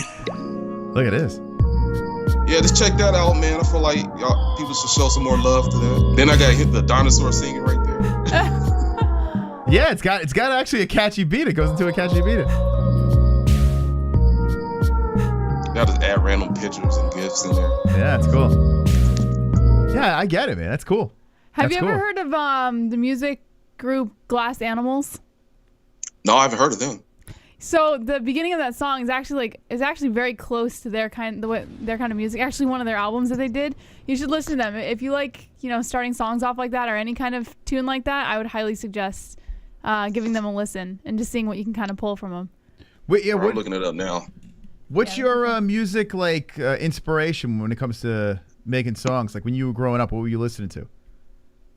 To be honest, when I first started, when I used to play video games, I really liked the music in video games. I used to play the Super Nintendo games and stuff like that. That I like that type of music. And then in hip hop, I started listening to Timbaland. Timbaland, Pharrell, the Neptune. So that's when I started making beats when I heard them. And that's been my inspiration right there, mainly. Yeah, it's so funny. I'm now thinking of the songs that you make. I hear all of that in your songs. That's pretty wild, man. Like you literally morphed all that together into like your own gimmick. That's actually pretty cool. Look at that. Yeah, man. I was inspired by that music, and I like doing all types of music. I don't want to just do hip hop I just want to do everything: rock, EDM, whatever, man. Dubstep. I want to tap to all that stuff. Movie scores. That's awesome. Dinosaurs. Whatever. Singing dinosaur. Yeah, I'm like, you gotta give that a chance. I'm like, man, with the internet, you really gotta hit them fast. I think that one started off too slow. It takes a while to get moving. That's great. Well, Maurice, thanks, man. Appreciate you coming on, and looking forward to what you got coming out next. All right, you're welcome, man. I'm working on some stuff right now, so I have something coming. Oh, there we go. Oh, can you give us an idea of what we're looking forward to here? I was thinking I'll make some with IZZY. Heck yeah. I don't know how it's going to turn out, so I may not put it out, but I'm going to try to work it. But his response to KHAMZAT, Heck they said yeah. KHAMZAT called him out. If you make one to IZZY, I will blast that all over social Well, the media. last one. Did you hear the last one? That was an IZZY No, song? I only heard the Joe Rogan one. I didn't get a chance to hear I don't know. The latest IZZY one, we'll see. Well, it depends on the context of IZZY, but you know what I mean. You gotta make. Can you make one about Can you make Izzy's nipples singing a song? Like I know how you. Oh yeah, I was gonna make one with that. I never got to it, but I'm gonna try to do it. I was gonna edit a video with some editing and have his nipple move to the beat, it's like bloop bloop bloop bloop bloop bloop bloop bloop, and just make the entire video of his nipple moving to the beat. Oh my god! Now we're talking. Now Maybe you're speaking. I won't be blasting that one all over social media. That's what I'm talking about. Yeah, he said last year, why are you talking about my nipples? My titties or something like that. Hopefully you don't take it personal, man. Don't take it personal. Yeah. That's great. Yeah, we'll see if he has a sense of humor with that one. That's great. Well, listen, thanks, Maurice. Appreciate you coming on. Looking forward to your next thing. And like I said, doors always open if you ever want to come back on. All right, hit you up then. Thank you. Maurice Spears, ladies and gentlemen, on the MMA-Holes live stream. What an appearance. What a personality. Jess, what do you think, man? We stayed on, Jesus Christ, we did like an hour and 38 minutes with the guy. Yeah. Now you only have 42 minutes left, Moss. I mean, I just felt like I was just hanging out. It's Yeah. cool. Yeah, he seems like a nice guy. Yeah, go check out his remixes. He's like one of those kinds of guys that you wouldn't mind just like hanging out and having a beer with, just chilling. Yeah, nice guy, man. If we're in LA, we're gonna have to hang out with Maurice. Yeah. So look at that. What do you guys think? I don't know, man. Sometimes I get lost and I forget you guys are here, and I'm just like, let me just talk to this guy. He interests me. I love music. You can tell by the dopey donations we make over here. I like creating shit. So, getting to talk to him, and he made a whole he made multiple channels about it, creating music. But the fact that he's put so much time into this one channel over here, I feel like he needs more exposure, man. Like, so as much exposure as he can get, because he's super talented, man. Really talented. And he's got some great stuff. And his edits are getting pretty good too. They're funny, man. These two genuinely made me laugh out loud. making fun of like a serious situation, you know, and just having a little fun with it. And he's doing live streams as well. So go check him out. All right, let's run into some news. Let's have a little fun. I mean, better than that glove touch kid, right? So glove touch. We saw some of your interview. I couldn't watch. What the fuck? My voice is like. I have some constructive criticism. I didn't get to see the whole thing because we were watching on our Fire Stick, and it kept freezing on everyone's faces. But I heard the audio, and it was freezing, and I was like, "This is driving me nuts." So we stopped watching it. But yeah, I got to go back into that interview. I have some constructive criticism for you, Glove Touch. Go Actually, ahead. not for you. I think you did a great job. Your questions were on point, and you seemed pretty confident for the most part with talking to Julian Lane. So you actually did a pretty good job. I gotta be honest though, dude. I think that chick's using you. Like, I legit think she's using you to like kind of ploy into this whole situation because, and this is just the vibe that I got, and even Moss thought it was a little bit Maybe weird. he might be using her. I don't think so. I think she's using you. Glove touch. Who's using who? But she, like, the whole time, so she starts off the interview going, well, I'm going to let Glove Touch take over and ask the questions, right? But then you ask the question, or as you try to get a question in, she's like, I'll cutesy, play with her hair, you know, and whatever. She's clearly being distracting from the entire interview. And then when Julian Lane is talking and answering your questions genuinely, she's, like, interrupting. And it's just like, it was such a weird dynamic with her. If it was just you interviewing him, it would have been fucking spot on. Get rid of her. Dump the broad. Get rid of her because she ruined it, man. You had great questions. But I think if he does dangle her for simps, like Sonosi says, that's always a good tactic. Yeah, but it was too much though. Like, it's good to have a good-looking woman on air when she knows what she's doing, she knows what she's talking about, she's taking it seriously, and she's pretty.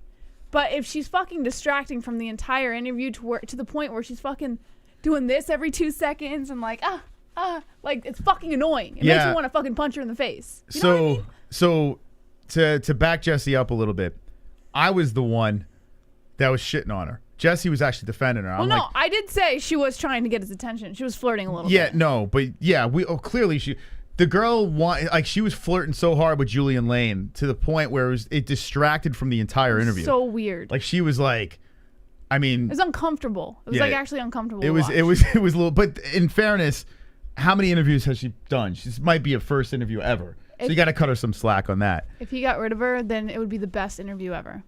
But I think Glove Touch, I think he's got a very promising future. I think he can. Honestly, I don't think he needs anyone to do it. But if he's looking to extend and have people work under the Glove Touch umbrella and have other personalities, and that's fine. There's nothing wrong with that. But Jesus. The girl was like, I wanted to blow my brains out. But Glove Touch is doing a good job. Yeah. He is. Okay, that's our assessment of that. I do have to watch the whole thing. It was some girl flirting with Julian Lane, and Glove Touch was like, can I fucking talk?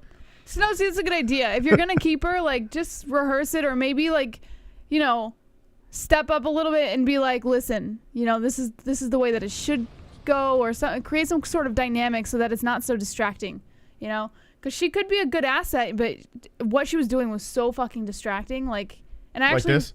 Yeah. But I'm not sitting here like fucking telling everyone to look at my hair every 2 seconds. You know, like it was very obvious what she was doing, and it was kind of frustrating. I'm not gonna lie, but you know, whatever. Yeah, I see in the chat people talking about Islam Makhachev. We put it on Instagram on our stories, but Beneil Dariush is out of the fight. Ariel Helwani, I think, dropped a story. Why did my keyboard stop working? Are we buffering? No, we good. We good up in this bitch. Let's see. Fuck pretty over information. I'd rather cyclones and skilled comebacks and opinions. LL nobody first for spins on Fuga Friday. She definitely wanted to bang with Julian. Bro Islam going to whoop Bobby. Hope Boney pulls off the upset. So fun fact, D-Rest. I have severely sanitized your keyboard so we can use it. Because I want to make sure you didn't jizz all over it. But this stopped working now. So it could, I don't know what the fuck's going on. That's weird. My keys are not working. It's weird, right?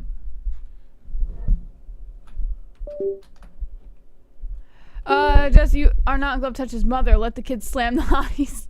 Well, I hope he No, does slam but she her. was like flirting There with we go. Julian Lane. Like, it was really bizarre. It was such a weird. Actually, do you want me to show some of the interview? I actually felt bad for Glove Touch because he had really good questions. Yeah, Glove Touch was he was doing all right. I had no problem with Glove Touch. And I like that he's a little awkward. I think that's But he actually wasn't good. that awkward in this one. No, but He I was like I don't know. There's something about how he does the interview where he's being like super. Glove Touchy. Yeah, he's got his own shtick, you know. I think the nerves are like charming in some weird way. You don't want to do things like everyone else. You don't want to fucking, copy and paste what someone else is doing. But then again, this girl wasn't doing that. She was literally just like, "Can I have your number? I want big money on the Super Bowl, bro. Let's go." All right, Demula, congratulations, friend. What's with the Soul Glow hair, Mikey? Where have you been, buddy? I mean, this is her new look. You don't like it? She got a perm. Where's this Dariush story? What? We're doing a lot of glitching over there. That's just that computer. It's doing it on this one too. You should probably get off of Wi-Fi. I would. You don't even need that computer on. Well, I do for the news. Yeah, I do. Oh, then use your phone. That's all.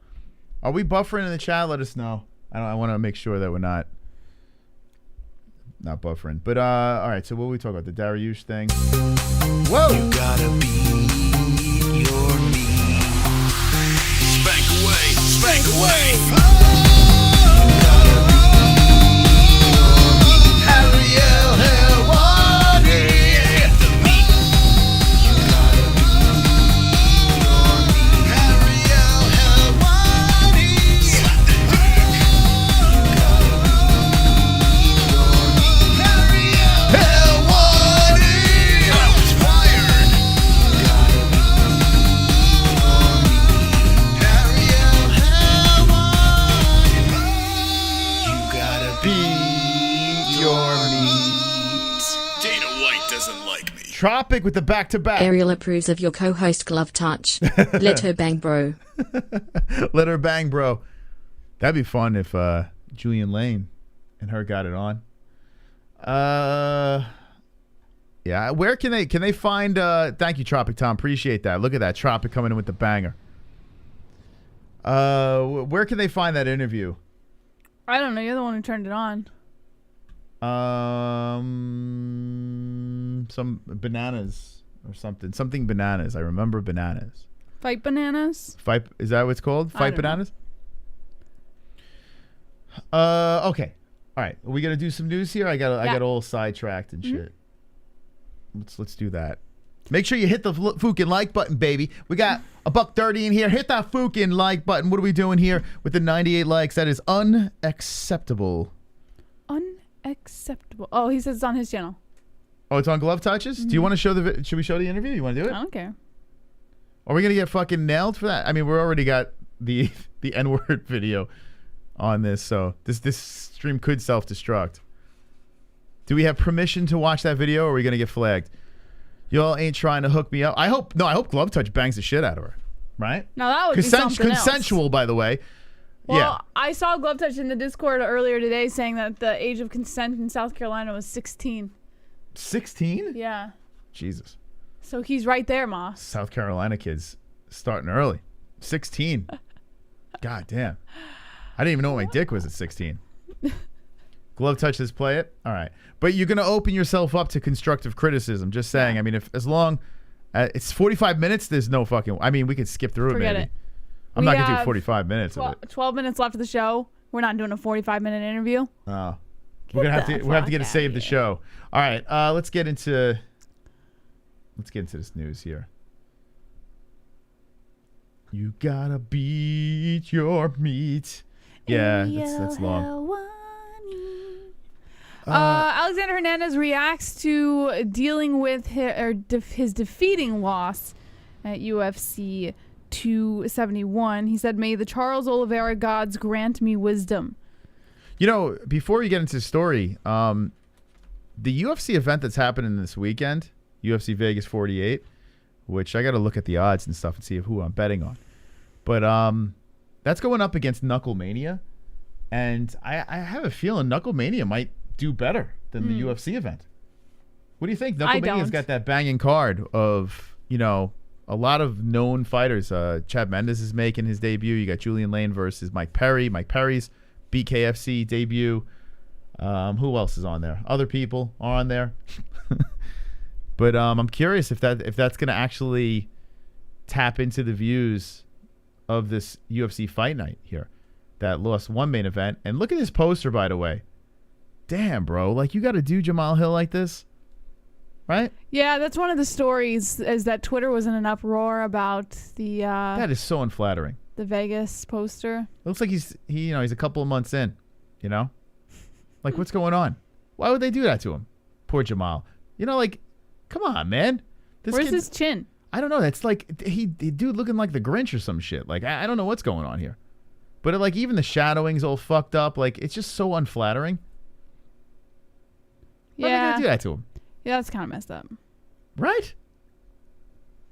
UFC card week is pissed. Yeah, it is. It's a pretty weak card. Listen, we're going to react to it. Maybe we'll jump into a little bare knuckle too. I don't know. I wasn't going to do bare knuckle, but if the people want it, maybe we will. Wonderful, wonderful. Hey Mystic Moss and JBH, right before you moved out to Arizona you guys said you needed $10,000 from your loyal viewers for your new studio. Other than a green screen, what have you purchased? You money grubbers. Is that a joke? What did we purchase? You want the fucking entire studio? What do you mean, what did we purchase? The computer alone's $3,000. How much do you think it is to fucking travel across country and this computer over this monitor that we have over here? Oh my God. We could put up another $10,000 and not allow fucking us to get our invoices and we'll go ahead and post them for you. We don't have a green screen. We have a green fucking wall. A fucking green wall. But yeah. He wants receipts. Thanks for that donation. I'll make sure to put it towards nothing. All right, so Hernandez faced Renato Moicano in the main card matchup at Saturday's event at the Toyota Center in Houston and was submitted via rear naked choke in the second round. It was the first time in Hernandez's 18-fight pro career that he was defeated by submission. On Monday, the 28-year-old released a statement in regards to the loss via his Instagram page, beginning things by thanking the UFC and the fans from his home state of Texas, while also hoping to find some positivity in the career resurgence of the current UFC lightweight champion. He said, I am, of course, extremely disappointed in myself. The brutality of this sport lies in the vulnerability of it all. That was a quick turn of events. Good counter combo and snag to the body he caught with that knee. Hadn't felt that before. Awesome job and hats off to my opponent. I don't know what's next. That one was pretty defeating. Maybe try my hand in digital art or fly drones for sport. I hear that's making a killing. More seriously, I've got a lot to reflect on. The initial thoughts following the fight are not irrational, but they're unforgiving. Need time to level the head. Being part idiot and partly delusional, I'll probably go to this thing one or two more times just to ensure all the screws are loose. We'll see. Oh boy, doesn't sound like he's very optimistic about his future. Yeah, it's got to be rough. He's been win-loss. He's kind of been a letdown. You know, he was a promising prospect coming into the game and hasn't looked very good. But you know, I mean, we'll see. You know, the Charles Oliveira is a story. Didn't start off with Jan Blachowicz. Didn't he come into the UFC and started off pretty lousy? Now he's a champion. Mm-hmm. You know, sometimes fighters take a little while to warm up. I don't see it with Alex Hernandez though. I just honestly, there's something that I feel. I know he's tough. He's fun to watch fight, but there's something missing, like where I don't think he can hang. Go to bare knuckle. Go to Bellator. I don't know. Maybe there's another promotion that will help him. But we'll see. Yeah. Could be wrong. According to Andrew Richardson of MMA Mania, Henry Cejudo wants to guide Cody Garbrandt back to the win column. Imagine Henry takes Cody Garbrandt and leads him back towards gold. That Henry Cejudo would be the greatest coach of all time. Well, that's what he wants. Despite his attempts to draw Alexander Volkanovski into a fight, Henry Cejudo has fully embraced his coaching role since retirement. Since that 2020 retirement, Triple C and his head coach, Eric Albarchin, have taken an active role in many top fighters' training camps. Highly ranked contenders like Zhang Wei Li and Yuri Prochazka have turned to Cejudo for guidance, and most impressively, Cejudo was in Davison Figueiredo's title-winning bid versus Brandon Moreno at UFC 270. Next up for Coach Cejudo, the ex-Olympic wrestler is interested in helping out Cody Garbrandt, the struggling former bantamweight champion. Okay. And I must excuse myself. Let's talk about this while Baby's crying. Jesse's got to tend to A disrupted baby. Although it looks like she might have fell back to sleep. Oh, she's on the move. I'll be back. All right, let's talk about this. I say go for it. I say you got nothing to lose. You know, like the alpha male situation, it's time for a change. If you really want to compete and do your thing over here, stay in the UFC, make another run, it's time for a drastic change. Why not? Why not go for it? I'm not saying he's going to be a champ again, but it can't hurt to try. And like Sonosi just said in the chat, it helped Figueiredo get the belt. John Jones is training over there now. So if I'm Cody Garbrandt, I would take him up on that. I really would. I don't think it's necessarily a bad idea. Let's go over to Cody. How old is this kid now? Cody Garbrandt, the former champion. Cody No Love, where are you at? Cody No Love. It's kind of crazy. It's 12-5-0. There was a time where he looked unbeatable. It's so crazy how things went down. Look at this. This is wild. Anyway, he's only 30 years old. He's only 30. But you know the whole chin narrative. His chin's gone. His chin's gone. I mean, I don't know. Kai Kara France mutilated him. Rob Font tested that chin. Tested it over and over again. Held up. Asunciao got that crazy knockout, so that was that one glimmer of hope. But Pedro Munoz, and then you got the 2 fights against steroids. So you got one fight at 125. You got a loss to Rob Font, who Rob Font has shown that he is a clear top guy.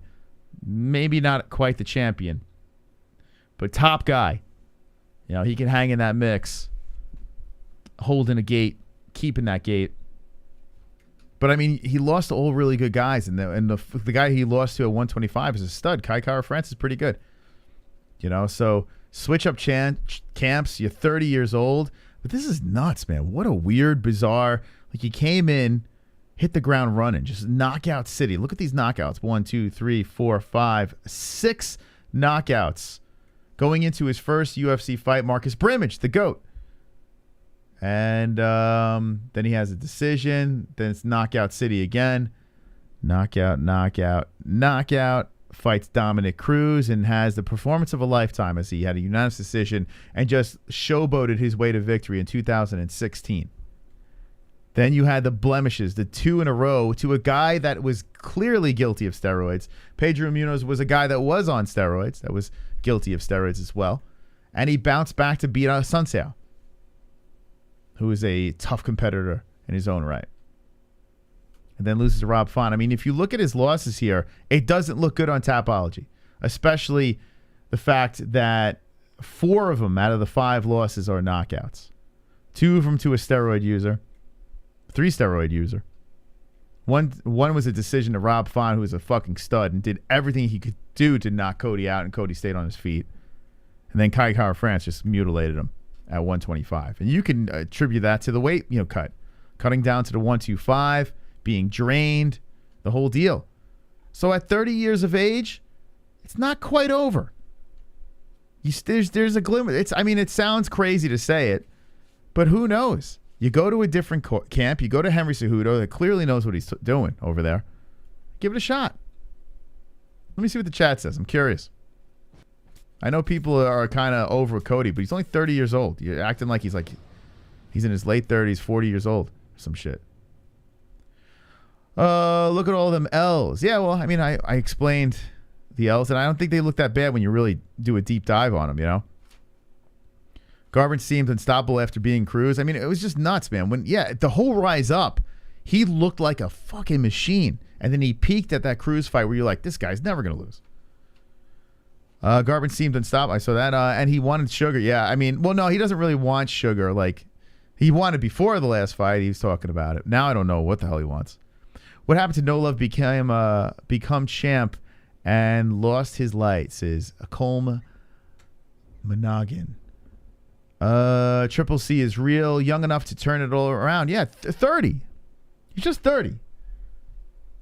Now, clearly, his chin is not quite there still, but who knows? Some time off, new camp, new, way of fighting. Still got some heavy hands. Anyone that had to fight juice heads early in career seems to struggle mid-career. No proof TJ was on roids at the time, though, but he was. He was a clear cheater. And the stories about TJ on roids were circling before he got caught. I remember I was doing shows here defending TJ, like, nah, man, this guy's not on roids. And Colby's Corner, another YouTube channel, and a bunch of them were making videos after video saying this guy's on juice.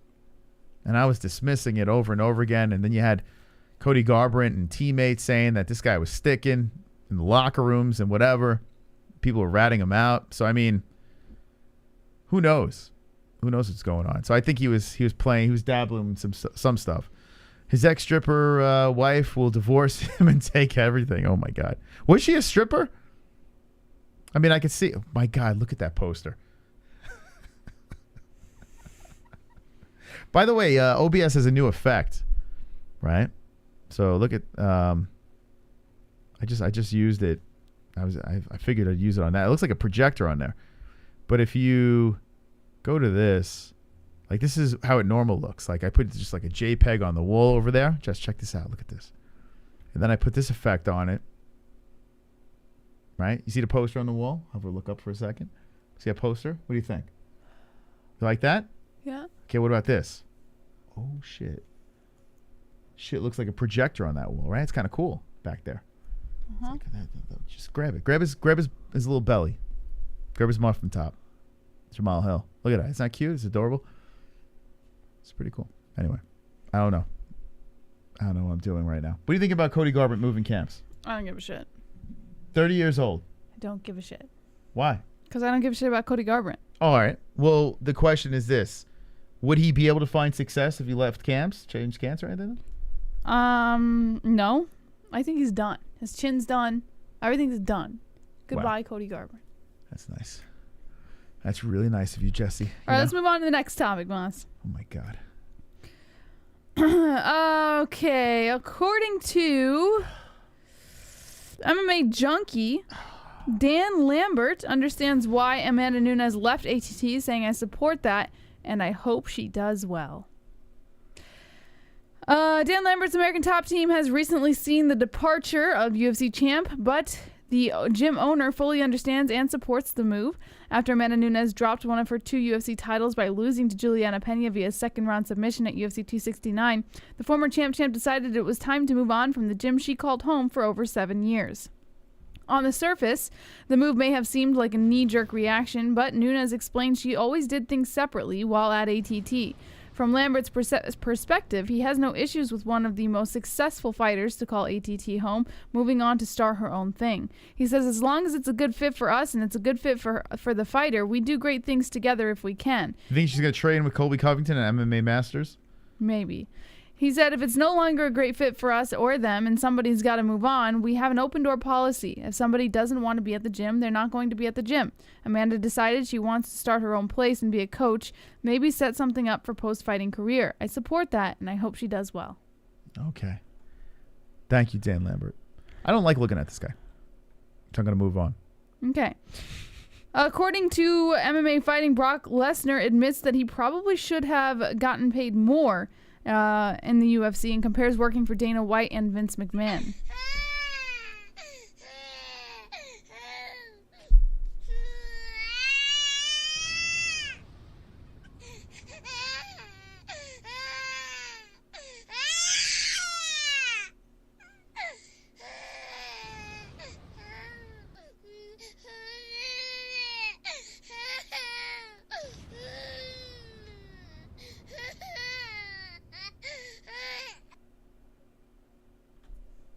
Wonderful, wonderful.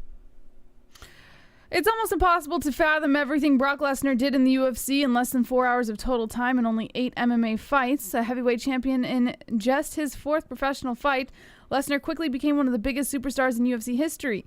He also maintained a strong working relationship with UFC President Dana White, who gave him a chance with only 1 fight on his resume and brought him back after losing debut against Frank Mir in 2008. Lesnar told the Pat McAfee show about his first loss, saying, I was so mad at myself. It just built another thing that the people ran down your throat and say you can't do something. Love those people. Love them. I get goosebumps for that. I had a one-fight deal with the UFC, and I was like, please give me another shot at this. Boom. Then it took off. I fought Heath Herring, and then I got Randy Couture and won the belt. Lesnar went on to compete in some of the biggest pay-per-views in the company history, a feat only rivaled by another superstar, Conor McGregor. Lesnar said when addressing his relationship with the UFC president, quote, Dana's all right. I've got a lot of money from him. I probably should have got paid more, maybe. Lesnar was definitely one of the highest paid fighters on the roster when he was in the UFC, though that honor was more dubious when comparing the salary he earned versus top boxers. That said, he sustained a strong working relationship with White, which wasn't always the case with his current boss, World Wrestling Entertainment CEO Vince McMahon. Lesnar famously butted heads with McMahon during his first run in pro wrestling, and that eventually led to his exit from the promotion prior to his run in the UFC. Asked to compare White and McMahon, Lesnar admitted his tenure with the WWE boss was much different than how he dealt with the UFC president. He said, I really can't compare the two guys. Honestly, my relationship with Vince is so different than it is with Dana over the years. Vince and I have a love-hate relationship for the last 20 years, but it's been good. We have a lot of water under the bridge. I have a lot of respect for both. But dealing with Dana, it's just a totally different business approach. I met Vince when I was younger. I look at Vince more as a father figure, actually, because I've learned a lot of things from him, and I was able to carry those things over and handle business with Dana. Vince is a self-made person. So is Dana. Took the company and made it public. Oh, man. Did Kainoto beat off over this Probably. article? I mean, it's just nonsense. All right. Thank you, Brock. Kevin Holland lights up a second troll with a slew of body kicks. You saw that, Moss? Yeah. Yeah. Floyd Mayweather, unfazed by YouTuber lawsuit, insists the Logan Paul payout takes a while. So he's not. Oh my God. So here's his explanation as to why he didn't pay. That'd be amazing if Logan doesn't make a dime off of this fight. Yeah, in the months that followed their bragging rights spectacle, which did not declare an official winner, Paul began to accuse the Mayweather team of withholding payment to the point where attorneys had to get involved. He said, it's honestly bullshit. People who aren't professional promotional company controlling where the money goes. We made that mistake, but it's Floyd Mayweather, so before we fought him, we were kind of willing to do whatever. After the fact, we're shooting ourselves in the foot because he's a fucking shitbag. Wait, who's a shitbag? He's calling Mayweather a shitbag. I got to say this. I'm on Mayweather's side here. I'm glad that Paul's not getting paid. Oh, this is amazing. This is great. This is the biggest troll move ever. So Mayweather, however, insists it's all part of the process. He said, this comes with the territory. To them, that's real money, and I like the YouTubers. The money on the back end, though, from pay-per-view, that takes a while. Nothing comes right away. I'm still collecting checks from fights 7 or 8 years ago. They just hate when the table is turned. Be happy with the biggest payday you ever got in your life. Oh, God. This is amazing. Yeah. This is amazing. Thank you, Floyd. Trolling the Paul brothers. This is amazing. Jake Paul should fly in. How come Jake Paul is trying to get fighters paid more, but he won't even swoop in and save his own brother? I don't know, Moss. Is he really sincere, or is he really doing it for himself, Jake Paul? Let's be serious. I think he's really sincere. No, he's doing it for himself. He won't even save his own fucking brother. Yeah. I mean, if you're that concerned about people making money, why don't you swoop in on your fucking white horse, trot in, and save fucking Logan, man, from that evil Floyd Mayweather. Yeah. Wonderful, wonderful. Why are you clowning Brock Lesnar? Fighters get paid only 16% of company profits and have very restrictive contracts for people that are supposedly contractors. You guys have sad views for people that live off of donations because of MMA and fighters. I hope that's the real. That would be amazing. I missed the last part of that question. I don't even know what they said, but thank you for the $2. Appreciate that. Let's all keep our fingers crossed, and hopefully that is real. That would be amazing, right? But unfortunately, it's probably not. Bummer. Thank you for the 2, buddy. All right. Neiman Gracie is not ready to call himself He's not ready to call himself family's best all-around fighter, but promises to win Bellator belt for the Gracie name. I don't know if you're interested in this one. He's got the Gracie name, yes. Mm-hmm. But he hasn't, I don't know. I'm just like, whatever. Didn't he finish? He did finish his last fight, right? How you spell this guy's name? Neiman. How you spell Neiman? Yeah, we'll just go like this. It's a whole bunch of them here. It's Neiman. Is he here? N-E-I-M-A-N. N-E-I-M-A-N. Okay. I think he got a finish in his last one, right? I'm pretty sure he did. Yes. The elbows and punches. But before that, he lost to Jason Jackson. Then got the John Fitch heel hook. Lost to Rory. Yeah, it's been like up and down for him. Last couple. But yeah, I mean, John Fitch, Rory. He's fighting Logan Storley next. All right. Interesting. I kind of don't hate that. You know, I don't hate that fight. Yeah, I don't hate this fight. When is this? This is in March 19th. I actually kind of like this fight. Okay, I'm a little interested here. Okay. I was going to shit on him, but now I'm not going to. I take it back, Jesse. I'm not going to shit on him now. Okay.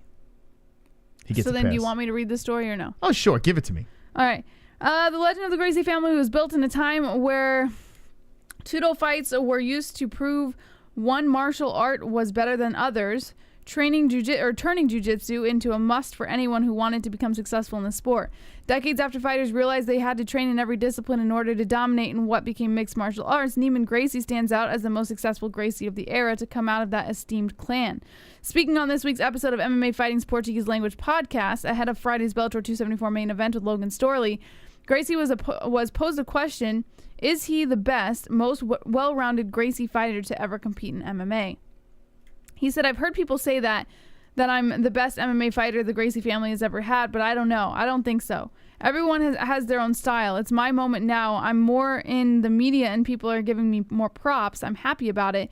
That was one of my plans when I started fighting, to become a complete fighter and show the Gracies can fight in all areas. Why are the Gracies so boring when they talk? What's that about? Every time I asked if you wanted to hear it. I was hoping for something great, but yeah, they're boring. I don't know, when they're interviewed, it's just like it's good to make me nod off. Mm-hmm. All right, forget it. I changed my mind. Well, the next one we already talked about. It's how Twitter is unimpressed by UFC Vegas 40's poster, saying two of the worst, blah, blah, blah. So what are they saying on Twitter? Because, I mean, we see the obvious. But, it's very unflattering. Yeah, so there was a post. The post was made out by ESPN, I believe. Some of the comments were, two of the worst haircuts in the UFC. I stand with Dana on fighter pay for this card on Saturday. Why do posters at this point? Hold on a second. Two joints. I'm sorry I didn't give you enough attention this stream. I know. I mean, he's been trying the whole stream. So can we let's give him attention for a second here. Now he's been trying to get attention the whole stream. So I feel bad. What do you mean trying to get attention? I don't know. A lot of the comments are like all over the place. So I just want to. What? Okay. Is he trolling you? No, it just. The last I checked, I was 180. I was disappointed. Oh, he's asking. He always does that every stream. He asks about your No, it's not even the weight. It was the whole stream. Like I've checked in every once in a while, and I just see him saying nonsense over there. So I know he's looking for the attention. So I feel he's been in this community for a decent amount of time. The least we could do is give him the attention. So come on, Moss. Give him his attention. Two joints, please. The floor is yours. Give us some of your best comedy. And we will showcase it right now live on the MMA-Holes. Because I feel bad, man. He's been trying all night. He's been going for like, what, an hour and how long? Actually, 2 hours and 14 minutes. I mean, two joints isn't the worst of them, though. There are some people who are desperate. No, but I'm not criticizing him. I'm giving him the stage. Yeah. I feel like he needs this right now. Okay. Two joints, perform. We'll wait. Okay. Don't put me on a pedestal. You deserve to be on that pedestal, man. You've been around this community for a long time. Let it out of your system right now. Now's your chance to put out your greatest comments of all time. You've been working all night. You warmed up now. Now's the time to do it. Okay, come on, two joints. We'll wait. Ann needs attention, too. That's true. Ann's been around probably longer than two joints, right? Shine bright like a diamond. We should give Ann the attention. All right, he's not. He's kind of beautiful like a diamond in the sky. It was Widow Wednesday on Mom Forums today. Okay. Funny guy. All right. Okay. Right. Can I get back into this now? I had to give him. He needed. All right. Blah, blah, blah. So there's Jamahal Hill, sexy. Yeah, so some of the people said, I stand with Dana on Fight or Pay for this card on Saturday.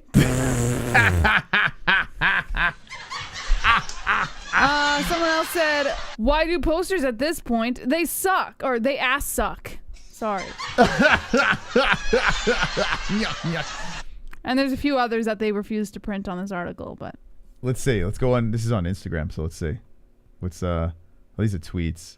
He had quoted tweets. Okay.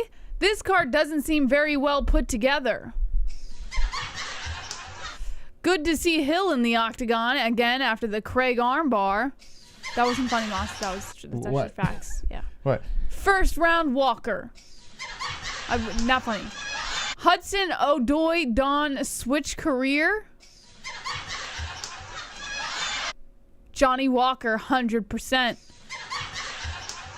Does anyone not foresee Walker getting hit and doing the wobbly leg dance? LOL. Life just better when there's fights on every Saturday. That's not funny, Moss. It's true. Bet the house on Hill knockout. Damn, a must-see fight. Fire. My guts tell me Johnny Walker takes this, but I'd love to see Jamahal win. I was really pumped for RDA and Fiziev this weekend. Wonderful, wonderful. Sorry guys, I am just upset because I haven't clapped cheeks in a while. Can you guys hook me up with that chick with the man face? She is a walking telephone pole that does pillow fighting. My Canadian bacon needs to get sucked off.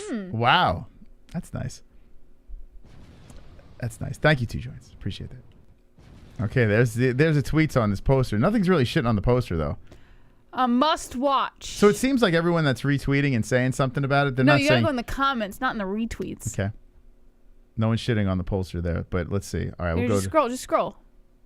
Scroll. Keep scrolling. That one's too long. I'm not reading that shit. Read it. This is definitely funny. Why my man built like damn Wayne's in the boxing movie? I don't want sauce, but my man Hill needs to get in the sauce. I can't bet on that, which means I'd lose money getting on Walker. This shit is a lose-lose-lose. Pardon my hashtag body watching. Could you imagine spending that much time on a tweet, putting a picture here, and then a laughing emoji again after something that's not funny at all? Okay, let's see. Strange poster. Their postures look funny. Ma, stop clicking those. Just keep scrolling. I'm looking for something good here. Let's see what else. What does this have to do? What are you doing? All right. What? Oh boy, Mosticles. What am I doing? That was the comments. You wanted the comments, right? All right. You want to put something in there? Okay, ready? Nice poster for me to poop on.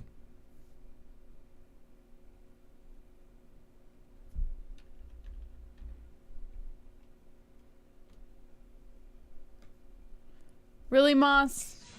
That's the best you came up with? Come on.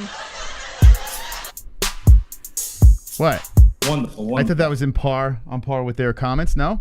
This is Two Joints' older brother, Three Tokes. Two Joints is really an introvert but craves attention. Thank you for being his friend.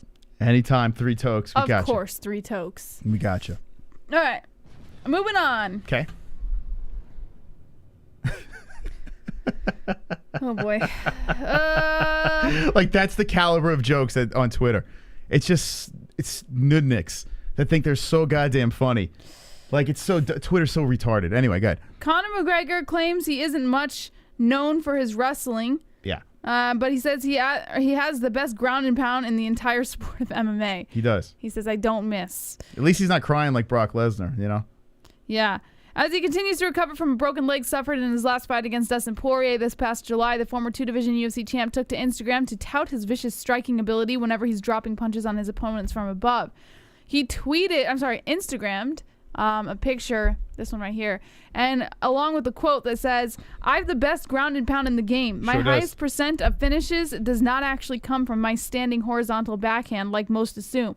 My highest percentage of finishing wins actually comes from the accuracy of my vertical punching." I was thinking the same thing. You are all novices, vertical striking, arm hitters, ask ref to stop it hitters, fall over yourself hitters.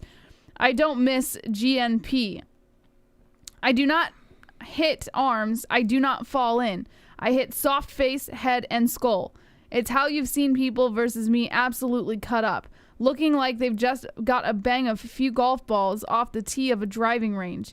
Skin fully opened, yet me, skin like butter. Many times I've not even messed up my hair. That's why a lot of these rat bags like to hate. I'm smooth like butter with it. Come on. The richest, the baddest, the most unscathed. Anyways, rat bags, it's almost yacht season, or as I like to call it, caramel butter skin season. If this guy's not a fucking comedian, I don't know what is. I mean, Jesus Christ. All coked up and just randomly just... Did you see his what he did for Valentine's Day? I did check not. this out. Look at this. This is a true romantic over here. Well, that's just making up for all the women that he fucked this year. What are you talking about, Jess? What are you talking about? He's in love, Jesse. I mean... Forget the hooker that he was found in bed with or whatever the hell that girl was. Yeah. But look at this, Jess. Look at this. Love is in the air. You know what's the best part about this? Is he has a professional photographer following him around as he's showcasing his love with his wife or his fiance or whatever. They didn't get married yet, right? No, I think They're engaged. Oh, okay. Oh, look at me, wife, yeah. Oh, look at me smooching. Get the picture, Jimmy. I don't know what the photographer's name is, but I'm just going to say Jimmy. Mm-hmm. Make sure you get the flash going. It's dark out here. Oh, get me a side profile on my wife's fake titties. What?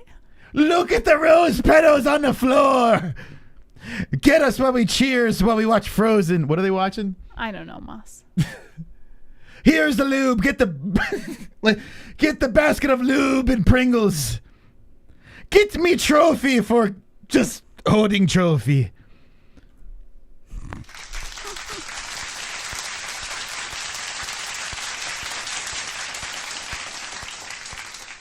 Love Conor. How do you not love Conor? Right.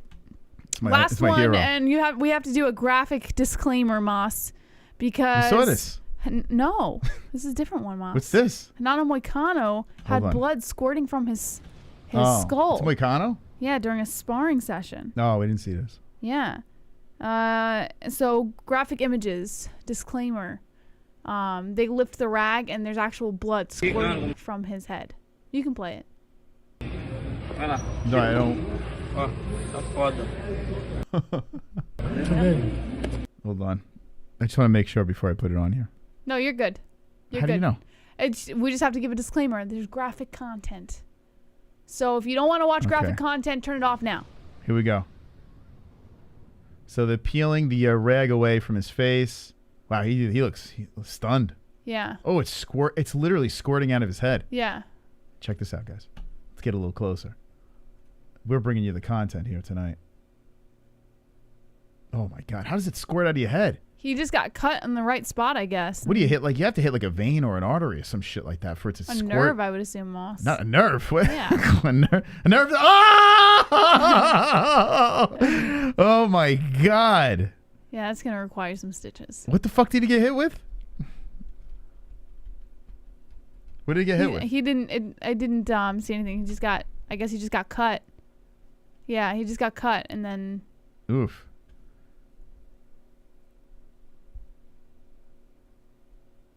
Hey, buddy. Let's see. Let's see what he got hit with. Hands down. Oh, it's like, was it like a headbutt? Yeah, that's They what collided? it looked like. Yeah, they collided. It was a headbutt.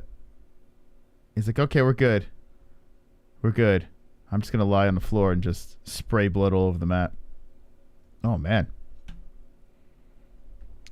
Okay. Little kids, if you're training for a fight, do not collide heads. That's a no-no. So Moicano, he's okay though, right? I guess. What's Derek Lewis say? He's okay. He's okay. That's it, Moss. That's it. Okay. Beautiful. What a show tonight. Baby, we did it. What a show. Another one in the books, a marathon of a stream. We went over 25 minutes tonight. Thank you for joining in. We will see you on the Friday show. I had a magical night last night playing hockey. Maybe tomorrow I'll do it again. I don't know. We'll see. I'm not guaranteeing anything, but it's on the second channel, not the MMA-Holes. Also, Jessie has a cooking channel where she grows her hair back out. That's the third channel. Actually, did you change the name in the description? No, but... Does it still say Outside Thoughts? Change it now. Probably, but look. Yeah, just change the name. Oh, look, it's right there. Look, it's right there. Oh, it's scheduled? Yeah. If you want to change a pace and you want to just like fucking make some food with Jessie, that's on her channel. So we got a gaming channel, we got a cooking channel, and an MMA channel. That's what we do over here. But yeah. Jessie's putting in that you have a computer in front of you. I don't know why you're... It's the Wi-Fi's off. Maurice Spears is on if you're coming in late. Maurice Spears, who makes those MMA mixes, those songs and stuff like that. We played a little bit on the show. Go check out his channel. Binge through it. Say the MMA-Holes sent you. If you go over to the channel, drop in the comments and say, yo, the MMA-Holes sent me. Love the N-word song. It's fantastic. But yeah, check out Jessie's channel. Check out our second channel for some video games and some conversation. She'll be live in 15 hours. I mean, we're constantly pumping out the content. So a big thank you to those that do donate and help out the show. A big thank you to you guys. And thank you to our sponsors. We got some sponsors over here, mybookie.ag. Yes. Bet on all of your favorite live sports, including NFL, MLB, NBA, and of course, MMA with the UFC. Use promo code MMA-Holes. That's MMA-HOLES at mybookie.ag. That's mybookie.ag. Link in the description below. And receive a 100% match on your first deposit. Yes. Also, we got some sheath undies. All right. Why slip into a pair of generic underwear when you can slip into a pair of nice, comfortable sheath and treat your jewels like royalty? Head over to sheathunderwear.com. That's SHEATH underwear.com. Use promo code MMA-Holes. That's promo code MMA-HOLES for 20% off of your entire purchase. Highly recommend it. Get the discounts now. You never know how long they're going to last for. So 20% off. Underwear, great gift. And treat yourself, you know. Stop wearing those dingy underwear. Wear some good stuff. Yes. Headrush is provider of the highest quality, authentic apparel for lifestyle, MMA, and action sports enthusiasts. Head over to Headrush with the link in the description below and use promo code MMA-Holes. That's promo code MMA-HOLES for 20% off of your entire purchase. Okay. Shout out to Headrush. And by the way, there's some rumbling because XMMA is a go. And what? You see who the headlining fight is? Enlighten me, Moss. XMMA. By the way, we booked 2 weeks of guests. CES are an organization that we've worked with in the past. A good friend of ours. The first fighter we ever had on this channel, pro fighter, ever on this channel, is fighting in the main event of CES. So I'm excited about that. But XMMA is coming. Is it April 2nd? Really? Shit, it's right around the corner. April 2nd. And guess who's back? Guess who's back? John Dotson is back in the cage. And that's not John Dotson. Here's John Dotson. He's back in the cage over here. This is very exciting. This is his last fight that we showed on our channel live. And XMMA is doing it again. If you want to see the opponent, know all the details, Gibson. Go check it out. He's not fighting Cody Gipsy for No, it. they were talking about revisiting. Never mind. Forget it. Anyway, check this out. This is our stories over here. Here's XMMA giving us a shout out. Oh, here. Did you see this one, Jess? Oh, Watch God. this. What do you think? When did you do this? What? What's wrong? You didn't like that? When did you do that? There's no sound, though. Hold on. What? Oh, my God. Jesus Christ. Oh, my God. What the fuck? By the way, look at this, man. A blind girl running on track, and she's got this is like the Paris something Olympics. This is wild, man. Mark Henry posted this, but they've got like a little guide. This is our stream tonight. Shout out to that, showing you our stories. Here's Piotr Jan kneeing Eminem in the head. And read the caption here, Jesse. Eminem tries ending racism. Piotr Jan. This is shout out to Drunk Savage for this one. Love that. Here's Justin Sumter fighting Eric Spicely, baby. That's going down. Pat Casey also, and here's the MMA Island post of Beneil Dariush not making it. Where's the XMMA post? The Fook? Didn't they put it out here? XMMA.tv. Where's the poster? Did the Glove Touch put something out? What the fuck? They had a poster of his opponent. I was going to drop it over here, but anyway. All right, when we get all the details, we'll let you know. But Head Rush, the reason why I brought him up is Head Rush is linked to them. They linked us together. Beautiful people. Wonderful, wonderful. Here's the Glove Touch. SMESH is a week before UFC 267. And I gave another event in Myrtle Beach after that. Pray to God I get that sponsor money. I heard he got a one over there. I hope that turns out well. But oh my God, 3 weeks in a row. Glove Touch could be he could be a busy boy, busy beaver. Beaver. Yeah, busy beaver. I thought it was a bee. A busy beaver. Beavers are building dams and shit. You don't see bees. Bees are constantly working. Bees are building hives. Yeah. And what? Honey. Beavers. Bees never stop Beavers working. are building fucking dams. Beavers sleep more. Oh my God. I'd rather be a beaver. I'd rather play with a beaver than a bee. Okay, we gotta go. Thank you so much to our sponsors. We will be live again on Friday night at 10 p.m. Eastern Time for Fook Off Friday. Make sure you guys join us. And yeah, I think that's pretty much it. Thank you so much for joining us tonight. Make sure you hit subscribe, hit the like button, hit the notification button, and don't forget, subscribe. Moss, click that. No. There. Subscribe to the third channel. And as always, don't be an a-hole. Be an MMA-hole. Yeah!